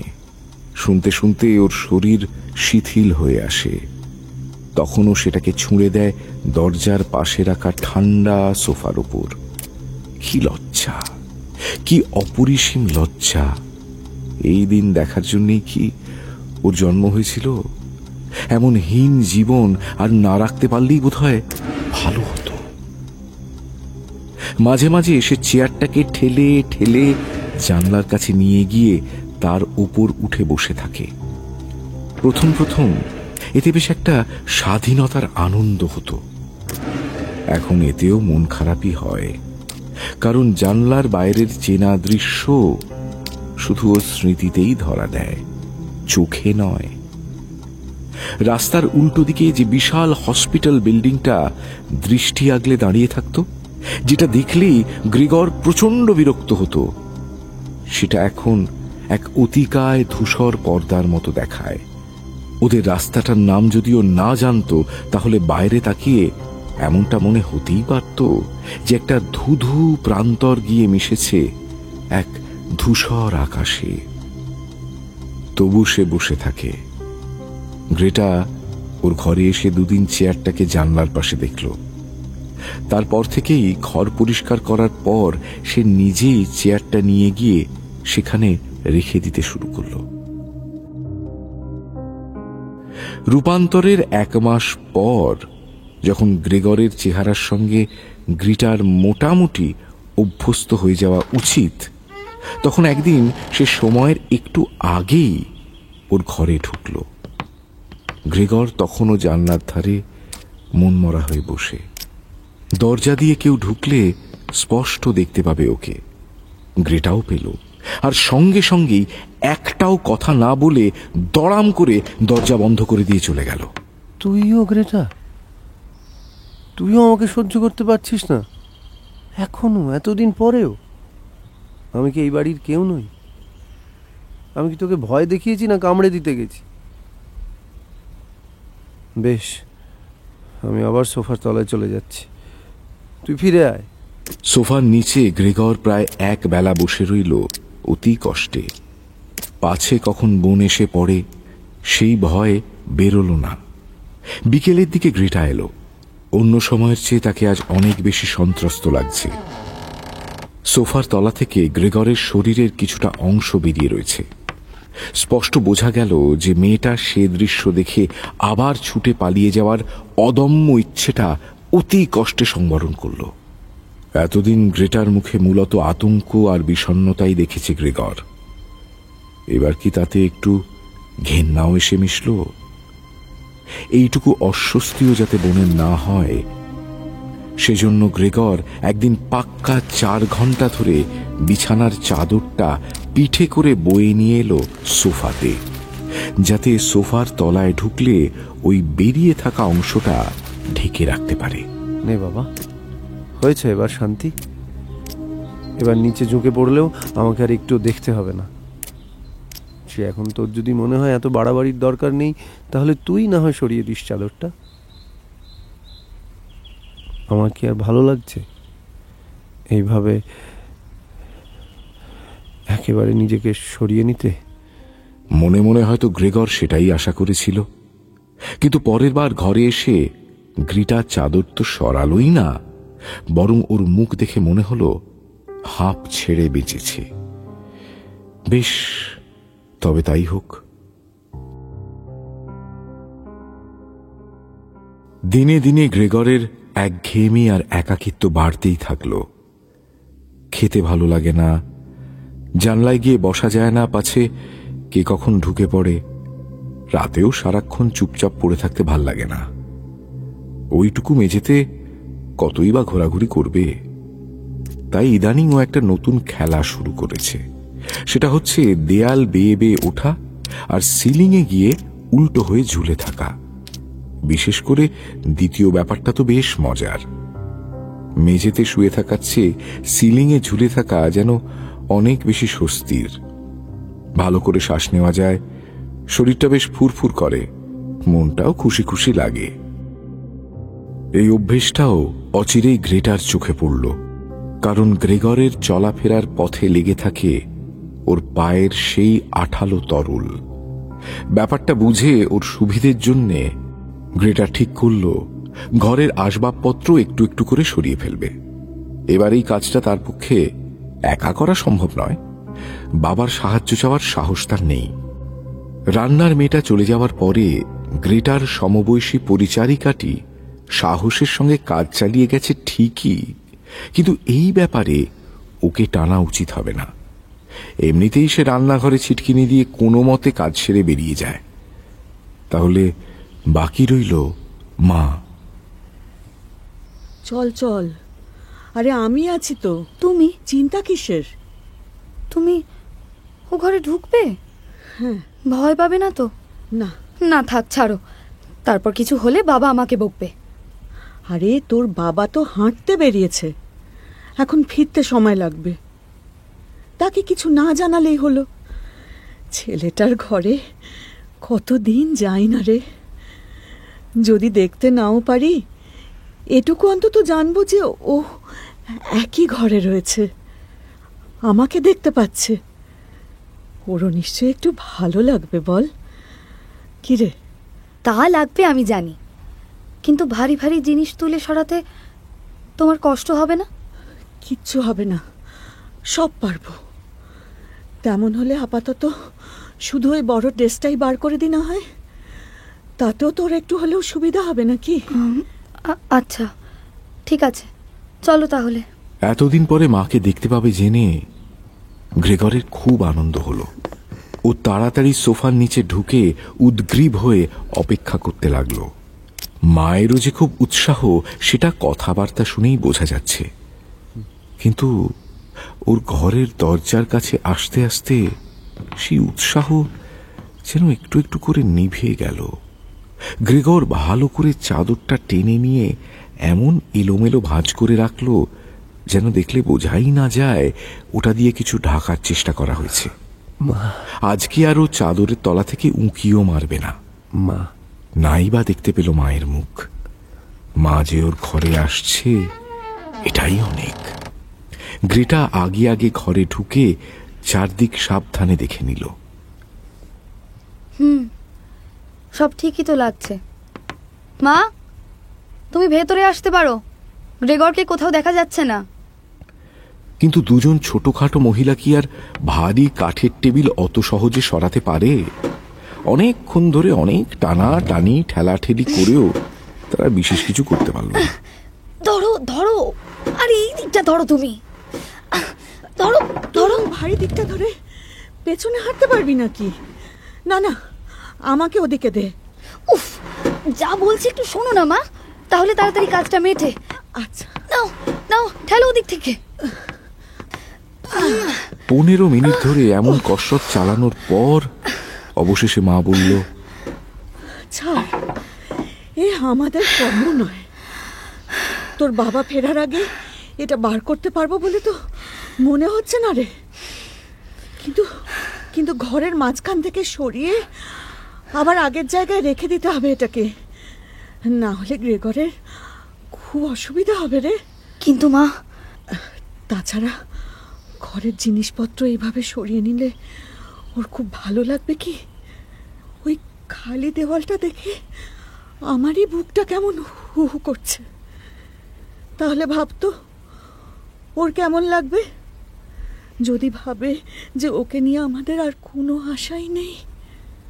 মা আমার কথা শোনো, আমি তো ওর দেখাশোনা করছি, আমি জানি ওর কিসের সুবিধা হবে।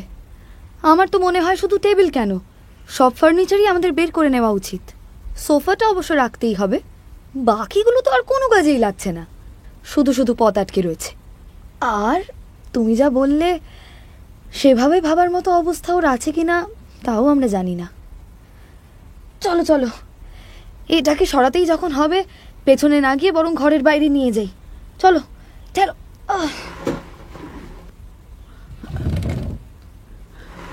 ঠিক আছে।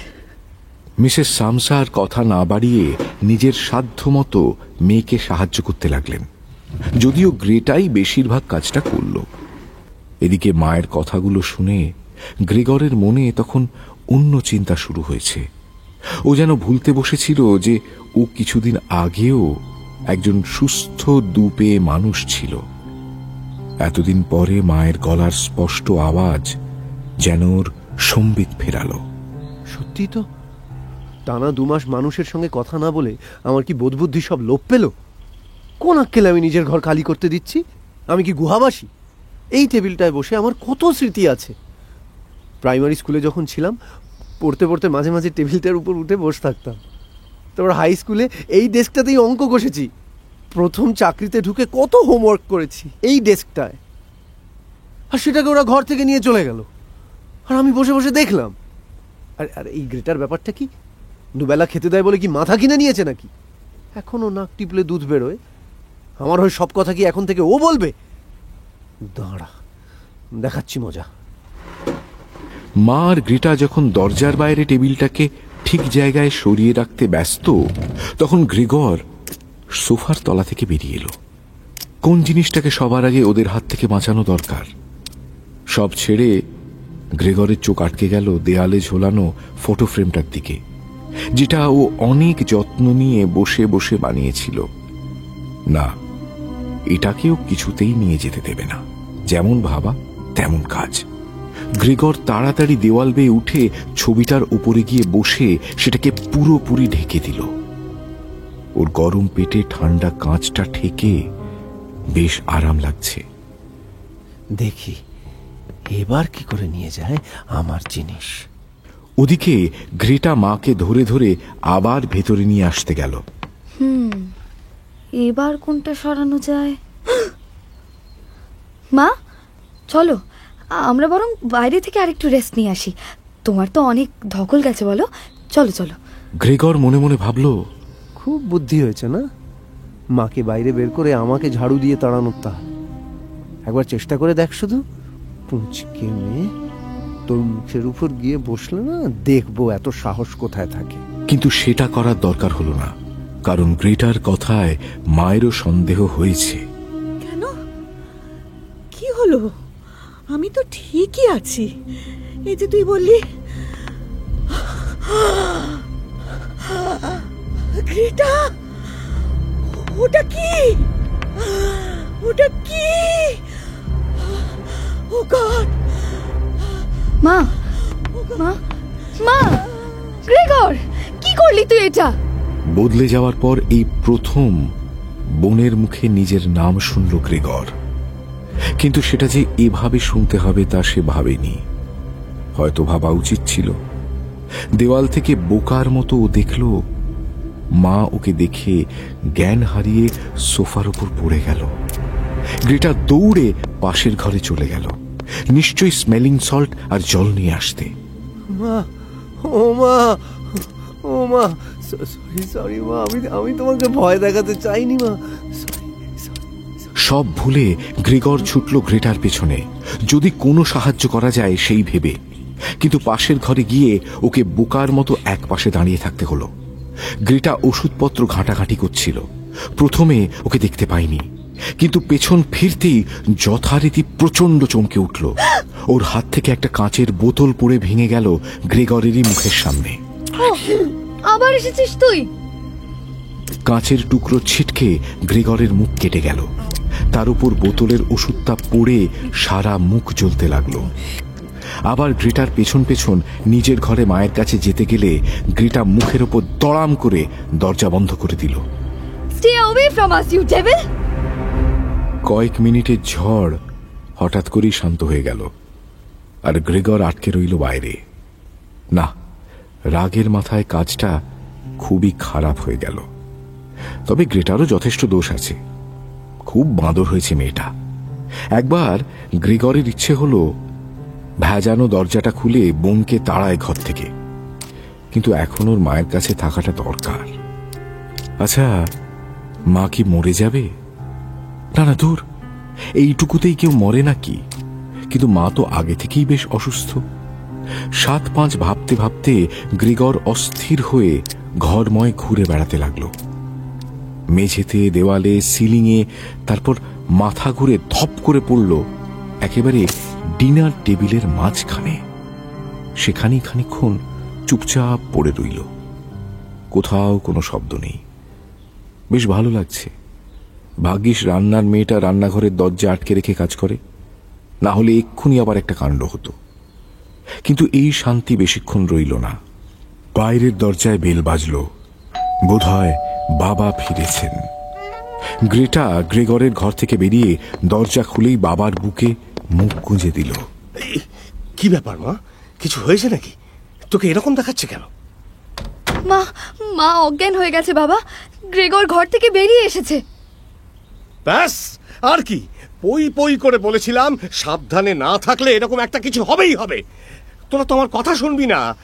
একেই বলে মেয়ে মানুষের বুদ্ধি। বেশ, এবার আমাকেই কিছু একটা করতে হবে। বাবার গলার আওয়াজে গ্রেগর বুঝল এক্ষুনি এখান থেকে সরে পড়া দরকার। ও তড়াক করে টেবিল থেকে নেমে নিজের ঘরের দরজায় চলে গেল, যাতে বাবা হল থেকে লিভিং রুমে ঢুকেই বুঝতে পারেন যে গ্রেগর সুবোধ বালকের মতো নিজের ঘরে যাওয়ার চেষ্টা করছে, আর কোনো বদমতলব নেই ওর। শুধু দরজাটা খুলে দিলেই ও টুক করে ঢুকে পড়বে। কিন্তু বাবা তো তখন এসব সূক্ষ্মতা ধরতে পারার মতো মেজাজে নেই। গ্রেগর দেখল ওর বাবার মুখে ফুটে উঠছে এক বিকৃত ক্রোধের হাসি। সেই হাসি দেখে গ্রেগর শিউরে উঠল। এই তো, how are you my dear সান?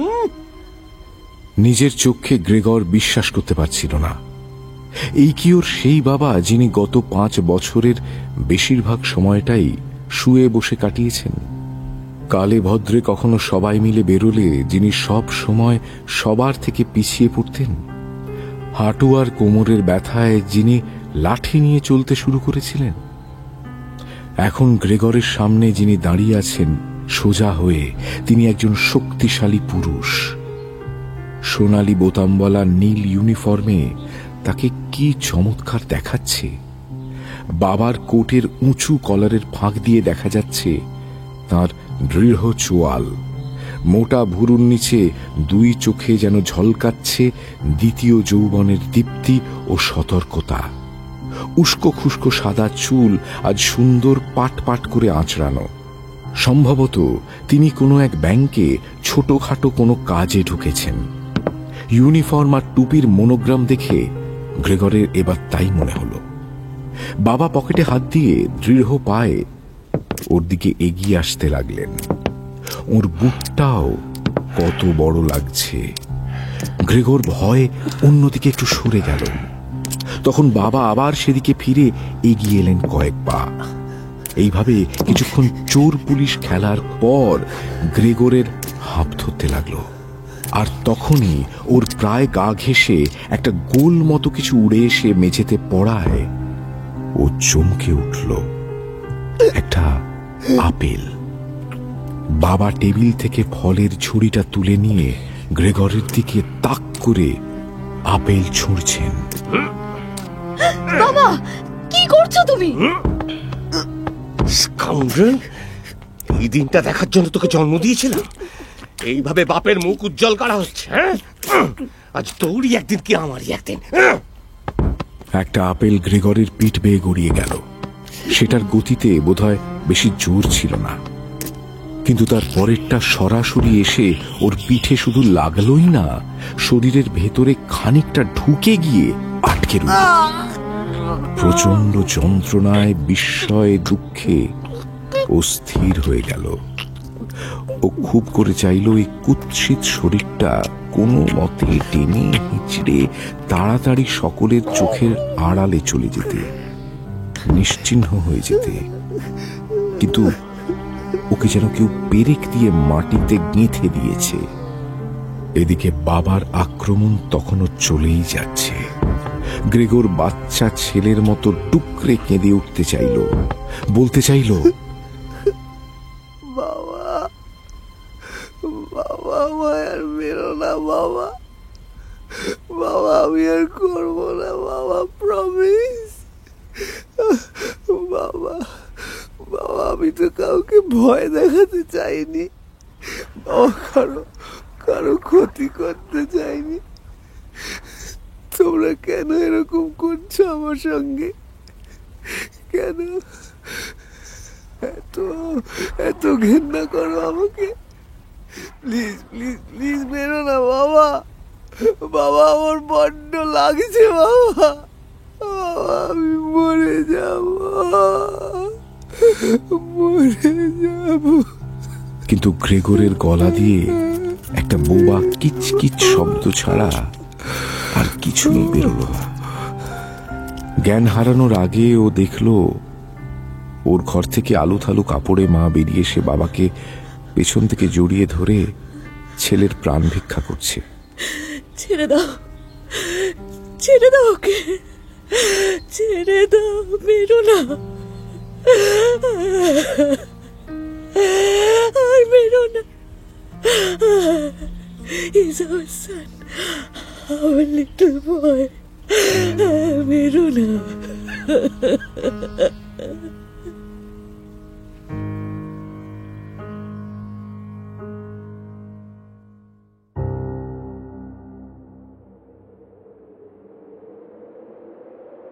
সেই আপেলটা গ্রেগরের পিঠে ওভাবেই গেঁথে রইল।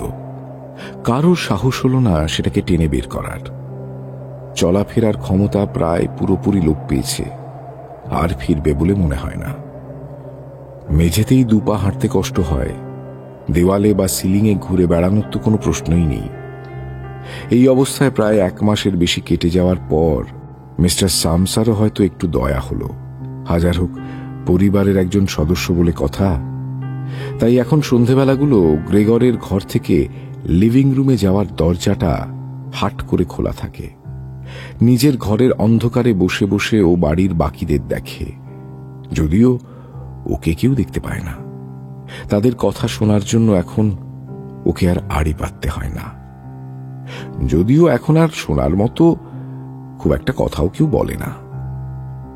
গ্রেগরের মনে পড়ে আগে সে কেমন সারাদিনের কাজকর্ম সেরে কোনো সস্তা হোটেলের ঠান্ডা বিছানায় শুয়ে শুয়ে বাড়ির লোকেদের উত্তেজিত সান্ধ্য আড্ডার কথা ভাবত। এখন সবাই ভীষণ শান্ত হয়ে গেছে। ডিনারের পরে বাবা আর্ম চেয়ারে বসে বসেই ঘুমিয়ে পড়েন। গা থেকে ইউনিফর্মটাও খোলেন না, যেন যে কোনো মুহূর্তে গা ঝেড়ে উঠে তাকে বসের নির্দেশ পালন করতে হবে। মা ল্যাম্পের আলোয় ঝুঁকে পড়ে একটা বুটিকের জন্য সেলাই করে। গ্রেটাও এখন একটা সেলসের কাজে ঢুকেছে। সন্ধেবেলায় সে শর্ট হ্যান্ড আর ফ্রেঞ্চ শেখে, যাতে পরে আরো ভালো কোনো কাজ পায়। বাবা ঘুমের ঘুরে কখনো হয়তো মাকে ডেকে বলেন, তুমি আবার আবার সে এত সেলাই করছো, চোখটা তো যাবে এবার। বলেই আবার ঘুমিয়ে পড়েন। মা আর বোনের মধ্যে একটা ক্লান্ত দৃষ্টি বিনিময় হয়। রাত 10টা বাজলে তারা দুজনে মিলে বাবাকে ধরে তার ঘরে পৌঁছে দিতে যায়, কারণ বাবাকে উঠে নিজের বিছানায় শুতে বললে উনি কিছুতেই যান না, যাচ্ছি যাচ্ছি করে চেয়ারেই বসে থাকেন। এই সময়ও বাবা হঠাৎ একবার চটকা ভেঙে বলে ওঠেন, ঈশ্বর, এই লিখেছিলে আমার কপালে, বুড়ো বয়সে কোথাও একটু শান্তিতে থাকবো। তারপর বউ মেয়ের কাঁধে খুব কষ্ট করে ভর দিয়ে যেন বেশিরভাগ কাজটা নিজেই করছেন এমন মুখ করে ঘরে চলে যান। এই ক্লান্ত পরিশ্রান্ত পরিবারে কার সময় আছে আলাদা করে গ্রেগরের খেয়াল রাখার? এমনকি গ্রেটাও আর আগের মতো নেই। বয়সের ধর্ম আর পারিবারিক পরিস্থিতির জন্য ওর ব্যস্ততা আর বিরক্তি দুই বেড়েছে। সকালে কাজে বেরোনোর সময় গ্রেগরের খাবারটা কোনো মতে পা দিয়ে ঠেলে দেয় ঘরের ভেতর। ও কি খেলো, কতটা খেলো, আদৌ কিছু খেলো কিনা সেসব লক্ষ্য করার মতো সময় এখন আর তার নেই। সন্ধেবেলা এখনো ঘরটা ঝাড়পোঁছ করে দেয় বটে, তবে আগের সেই যত্ন আর নেই। অনেক জায়গাতেই ধুলো আর ঝুল লেগে থাকে। ইতিমধ্যে সংসার খরচ আরো কমানোর জন্য আগের পরিচারিকাকে বিদায় দিয়ে কম সময়ের একজন ঠিকে কাজের লোক রাখা হয়েছে ঘরটার মোছার জন্য। মাথার সবকটার চুল সাদা হলে কি হবে, সে এক বিশাল লম্বা চড়া শক্তিশালী মহিলা। ঘরের বেশিরভাগ ভারী কাজগুলো সেই করে। তার সাহস দেখে গ্রেগরকে খেতে দেওয়া আর ঘর পরিষ্কার করার কাজটাও তাকেই দিয়ে দেওয়া হলো। একদিন অনিচ্ছাকৃতভাবে বুড়িটার মুখোমুখি হয়ে তার আচরণে গ্রেগর হতভম্ব হয়ে গেল। ও মা, এটা ঘরের মধ্যে কি পুষে রেখেছেন? আয় আয়, এই দেখ তোর খাবার এনেছি তো, আয়। তার কথাগুলো বেশ বন্ধুত্বপূর্ণ মনে হলেও বলার ধরনটা কিন্তু খুবই অস্বস্তিকর। গ্রেগরের শরীরে মানুষের কান থাকলে সেটা যে অপমানে লাল হয়ে যেত তাতে সন্দেহ নেই। বুড়িটাও মনে হয় সেটা জেনে বুঝেই ওইভাবে বলে। ওকে খুঁচিয়ে একটা বিকৃত মজা পায়। সকাল বিকেল সে তার ঘরে হুটহাট ঢুকে পড়ে, ঝাড়ু দিয়ে ভয় দেখায় আর বলে, ওই দেখো ধেরে গুবরেটা কেমন বসে আছে দেখো। ওই ওইভাবে তাকাচ্ছিস কি? দেবো নাকি ঝাঁটার বাড়ি? হ্যাঁ, ওই তো একটা গুবরে পোকা। ফলে গ্রেগর আগে যাও বা খেত, এখন খাওয়া দাওয়া প্রায় একেবারেই বন্ধ করে দিল। একমাত্র যদি খেয়াল করে যে ওই মহিলা খাবারের কাছাকাছি বসে রয়েছে, তখন হয়তো কিছু একটা মুখে নিয়ে নাড়াচাড়া করে। সবকিছুর মধ্যে একটাই জিনিস এখনো একই রকমের রয়েছে, তা হলো সারাক্ষণ কানের কাছে অভাবের চিন্তা। কিভাবে খরচ আরো কমানো যায় আর আয় বাড়ানো যায় তার দীর্ঘ ক্লান্তিকর একঘেয়ে আলোচনা। ইতিমধ্যেই মা মেয়ের বেশিরভাগ গয়নাগাটি, যেগুলো তারা উৎসব অনুষ্ঠানে পরতে ভালোবাসত, সেসব বিক্রি হয়ে গেছে। মা অসুস্থ শরীরে আরো বেশি বেশি করে সেলাইয়ের কাজ নিচ্ছে, কিন্তু যেটা করতে পারলে এই মুহূর্তে ওদের অনেকটাই সুরাহা হতো, সেটাই করা যাচ্ছে না। এখন যা অবস্থা, তাতে এত বড় বাড়িতে থাকার কোনো মানে হয় না। এত জায়গা আমাদের লাগেও না। একটা ছোট ফ্ল্যাট ভাড়া নিতে পারলে ভালো হতো। সে তো হতোই, কিন্তু সেখানে গ্রেগরকে নিয়ে যাবে কি করে? সেটাই তো। অবশ্য কোনো উপায়ই যে নেই তা নয়। সেদিক থেকে দেখতে গেলে ওকে নিয়ে যাওয়াটা বেশ সহজই। কিরকম? ওর সাইজের একটা প্যাকিং বাক্সে ভরে তার উপর কয়েকটা ফুটো করে দিলেই হয়। কিন্তু না বাবা, ওভাবে ওর খুব কষ্ট হবে, ওটা করা যাবে না। হ্যাঁ, সেই কিছুদিনের মধ্যেই অবশ্য ওরা অন্য একটা উপায় করল। ফ্ল্যাটের একটা বড় ঘর 3 জন ভদ্রলোককে ভাড়া দিয়ে দিল। এমনিতেই গ্রেগরের ঘরে আজকাল যাবতীয় বাতিল জিনিসপত্র রাখা হয়। তার উপর এই ভাড়াটেরা নিজেদের শৌখিন ফার্নিচার নিয়ে আসাতে ওই ঘরে এ বাড়ির যত আসবাব ছিল সেগুলো এসে জড়ো হলো এই অলিখিত গুদাম ঘরে। এমনকি রান্নাঘরের ডাস্টবিনটাও একদিন গ্রেগরের ঘরে রেখে গেল বুড়িটা। সে আসলে কাজের ব্যস্ততায় যখন যা পারে ও ঘরে ঢুকিয়ে দেয়, ভাবে পরে বের করে নিয়ে যাবে যথাস্থানে, কিন্তু পরে সেটা করতে ভুলে যায়। গ্রেগর সেগুলোকে ঠেলে ঠুলে এদিক ওদিক সরায়।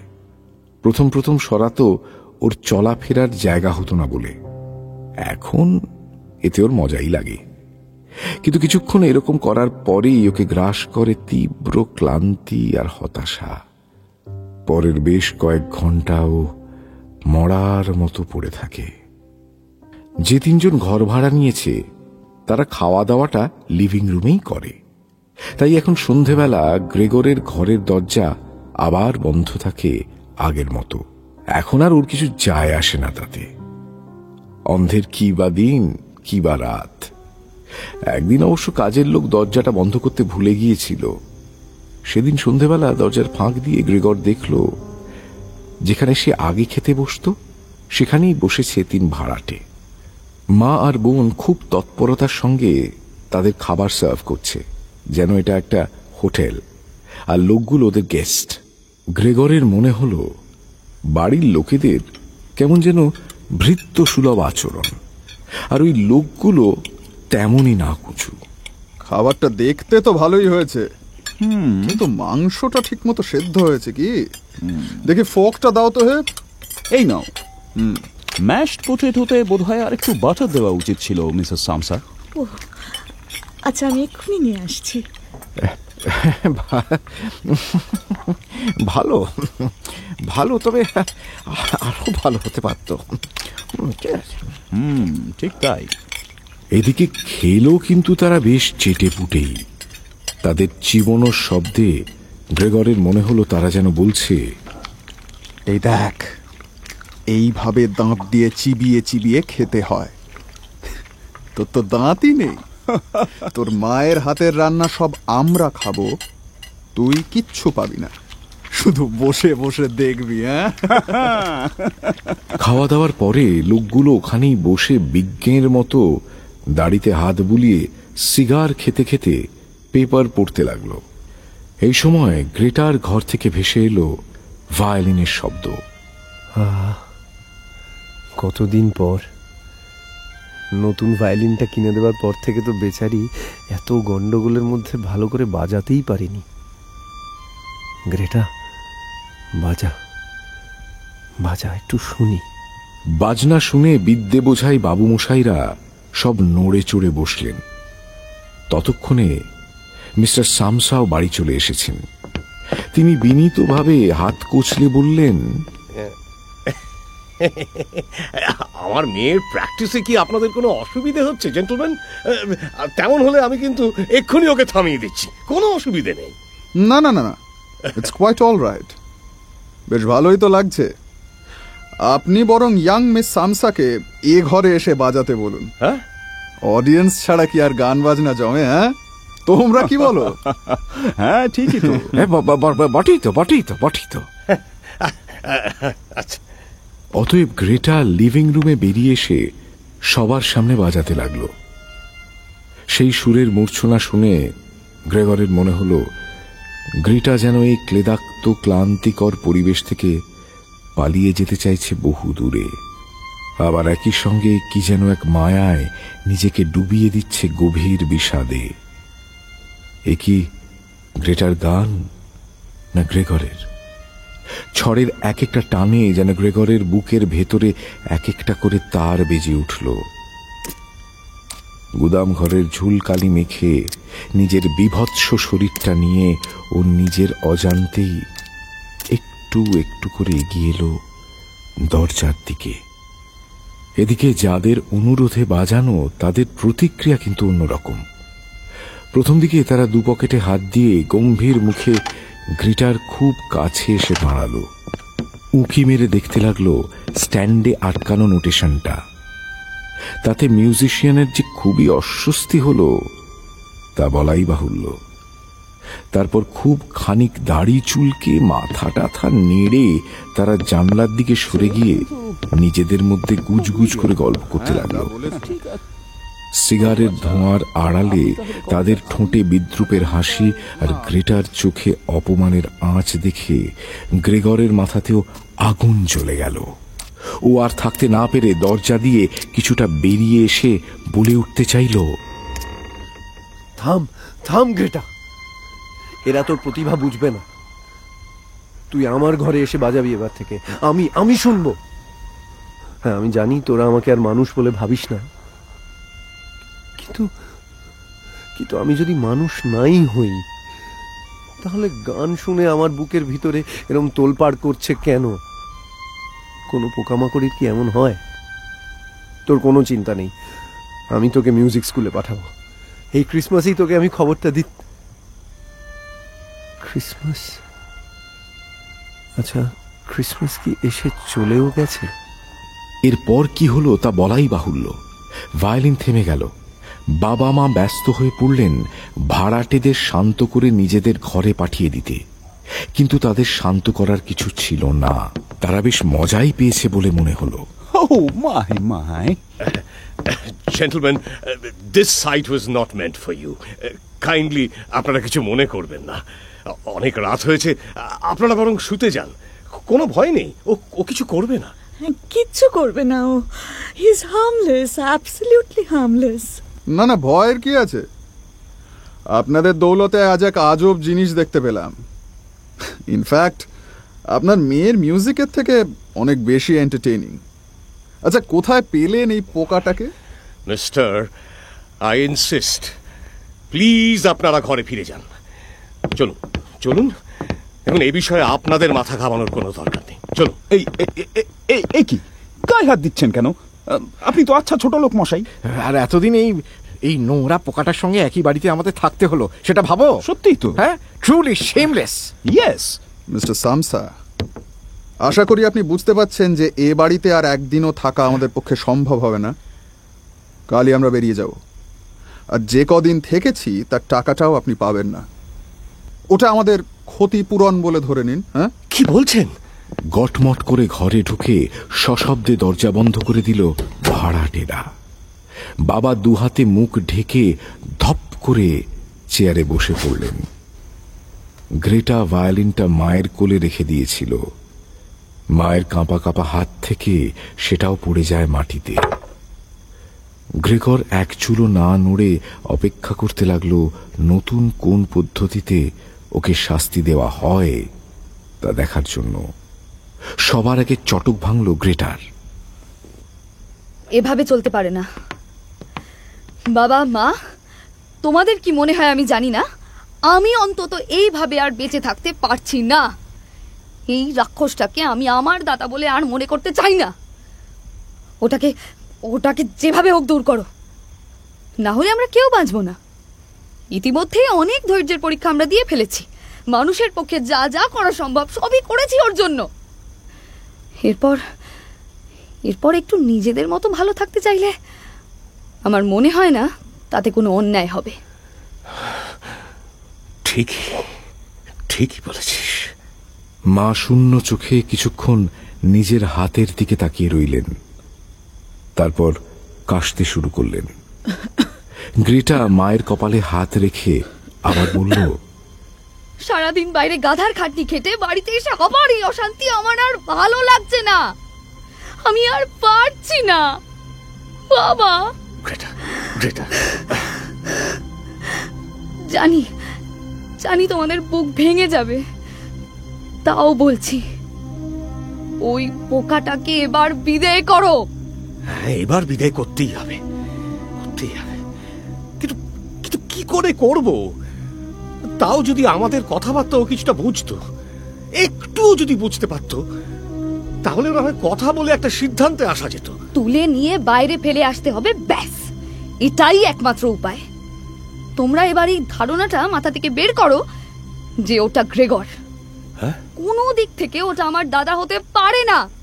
যদি হতো তাহলে ও অনেক আগে বুঝে যেত যে এইভাবে এরকম একটা নোংরা পোকার সঙ্গে মানুষ বসবাস করতে পারে না।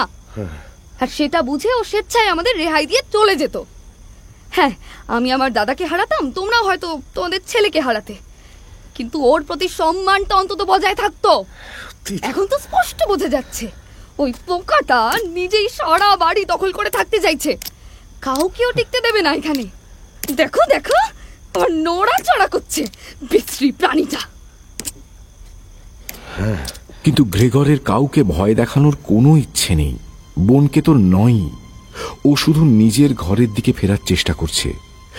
আহত বেঢপ শরীরটা নিয়ে ঘুরতে অনেকটা সময় লাগছে। এই যা, অন্ধকারে ঢুকে যাওয়ার আগে ও একবার ঘাড় ঘুরিয়ে সবার দিকে তাকালো। এবার ওরা নিশ্চয়ই বুঝবে যে ওর কোনো খারাপ উদ্দেশ্য নেই। সকলে যেন দম বন্ধ করে অপেক্ষা করছে ওর চলে যাওয়ার।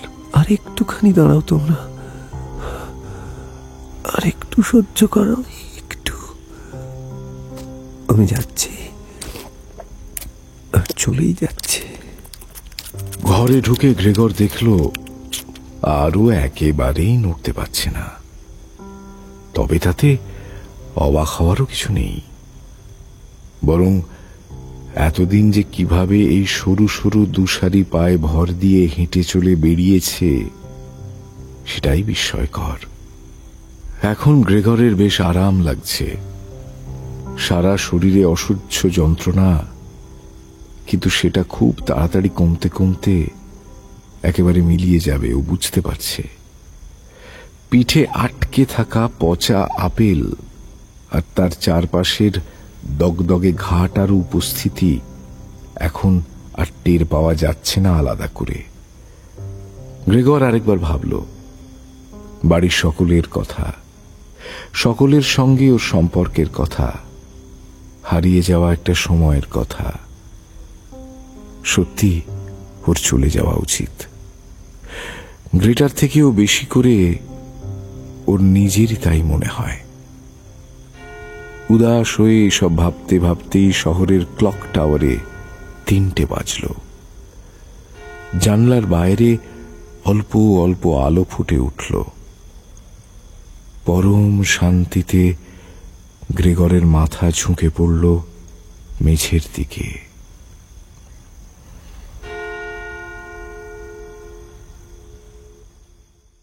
সকালে কাজের লোকের হাঁক ডাকে সবার ঘুম ভাঙল।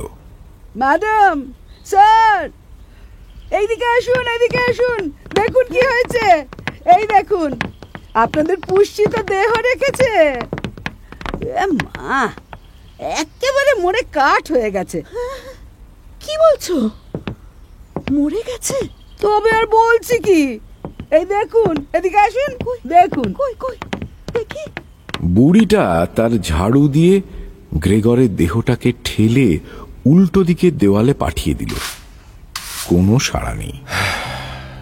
যাক, ঈশ্বরই রক্ষা করলেন তাহলে। পরিবারের সদস্যরা যখন নিজেদের বেডরুমে বাড়ির ছেলের জন্য একটু কান্নাকাটি করছিলেন, ততক্ষণে করিতকর্মা পরিচারিকাটি গ্রেগরের নিষ্প্রাণ দেহটার গতি করে ফেলল। যাক বাবা, আপদ গেল। কি যে সে করল তা কেউ জানল না। সে যখন দাঁত বের করে তার কীর্তির কথা জানালো, তখনও সবাই ভাবল যে একে কাল থেকে কাজে আসতে বারণ করে দিতে হবে। কিন্তু মনে মনে সকলে হয়তো স্বস্তির নিঃশ্বাস ফেলল, কারণ সবচেয়ে কঠিন কাজটা সেই করে দিয়েছে। সেই 3 ভাড়াটেকেও সেই দিনই মিস্টার সামসা তাড়িয়ে দিলেন। তারা ঘুম ভাঙতেই লাট সাহেবের মেজাজে ব্রেকফাস্টের দাবি জানাতে এসেছিল।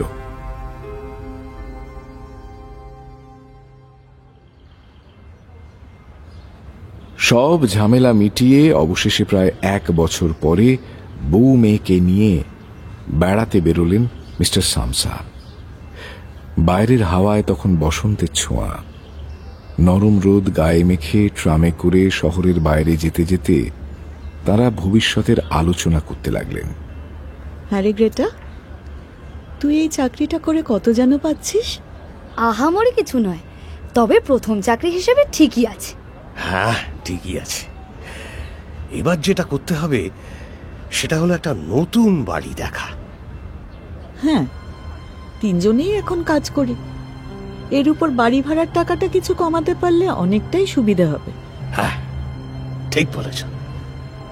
এতদিন তিনজনের কেউ নিজের নিজের কাজ নিয়ে, নিজেদের মনের কথা, ইচ্ছে ইত্যাদি নিয়ে কোনো স্বাভাবিক কথা বলেনি। অনেকদিন পর সেটা করতে গিয়ে দেখা গেল অর্থের সংস্থান নিয়ে সবাই যতটা চিন্তিত ছিল ততটা চিন্তার কিছু নেই। রাতারাতি তাদের অনেক সমস্যারই সমাধান হয়ে গেছে। বেড়াতে বেরোনোর পর থেকেই গ্রেটাও একটু একটু করে যেন আগের মতো প্রাণবন্ত হয়ে উঠল। তার অগোচরে বাবা মা নিজেদের মধ্যে একবার চোখাচোখি করে নিলেন। কি সুন্দর লাবণ্যময়ী এক যুবতীতে পরিণত হয়েছে তাদের আদরের মেয়ে। এবার তার জন্য সুপাত্রের বন্দোবস্তটা করে ফেললে মন্দ হয় না। এসবের মধ্যেই তারা তাদের গন্তব্যে পৌঁছে গেলেন। এক সুখী পরিবারের নতুন করে বাঁচার স্বপ্নের প্রতীক হয়ে গ্রেটা সবার আগে উঠে দাঁড়িয়ে আড়মোড়া ভাঙল।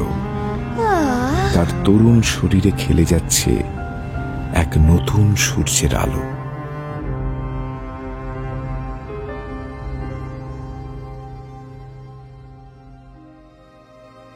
শুনলেন ফ্রান্স কাফকার রচনা অবলম্বনে দ্য মেটামরফোসিস।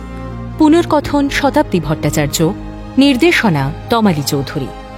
বিভিন্ন চরিত্রে অভিনয় করেছেন Gregor Samsa Arna Mukhopadhyay, mister Samsa আর J Shekhar, mrs Samsa Sujata Ghosh, Greta Sanjhpati Das, chief clerk Korak Samanta. সঙ্গে আম্রপালি ভট্টাচার্য, অভিরূপ বন্দ্যোপাধ্যায় ও তমালী চৌধুরী। গল্প পাঠে সৌভিক গুহ সরকার, গল্পের সূত্রধার সুনয়না ভৌমিক। শব্দগ্রহণ বিশাল হালদার, ধ্বনি পরিকল্পনা ও আবহ শুভ্রকমল মুখার্জি, সহকারী নির্দেশক অভিরূপ বন্দ্যোপাধ্যায়, কার্যনির্বাহী প্রযোজক সুজাতা ঘোষ, প্রযোজনায় সাউন্ড আইডিয়াস এবং মির্চি বাংলার পক্ষ থেকে সৃজনশীল পরিচালনা ইন্দ্রাণী চক্রবর্তী।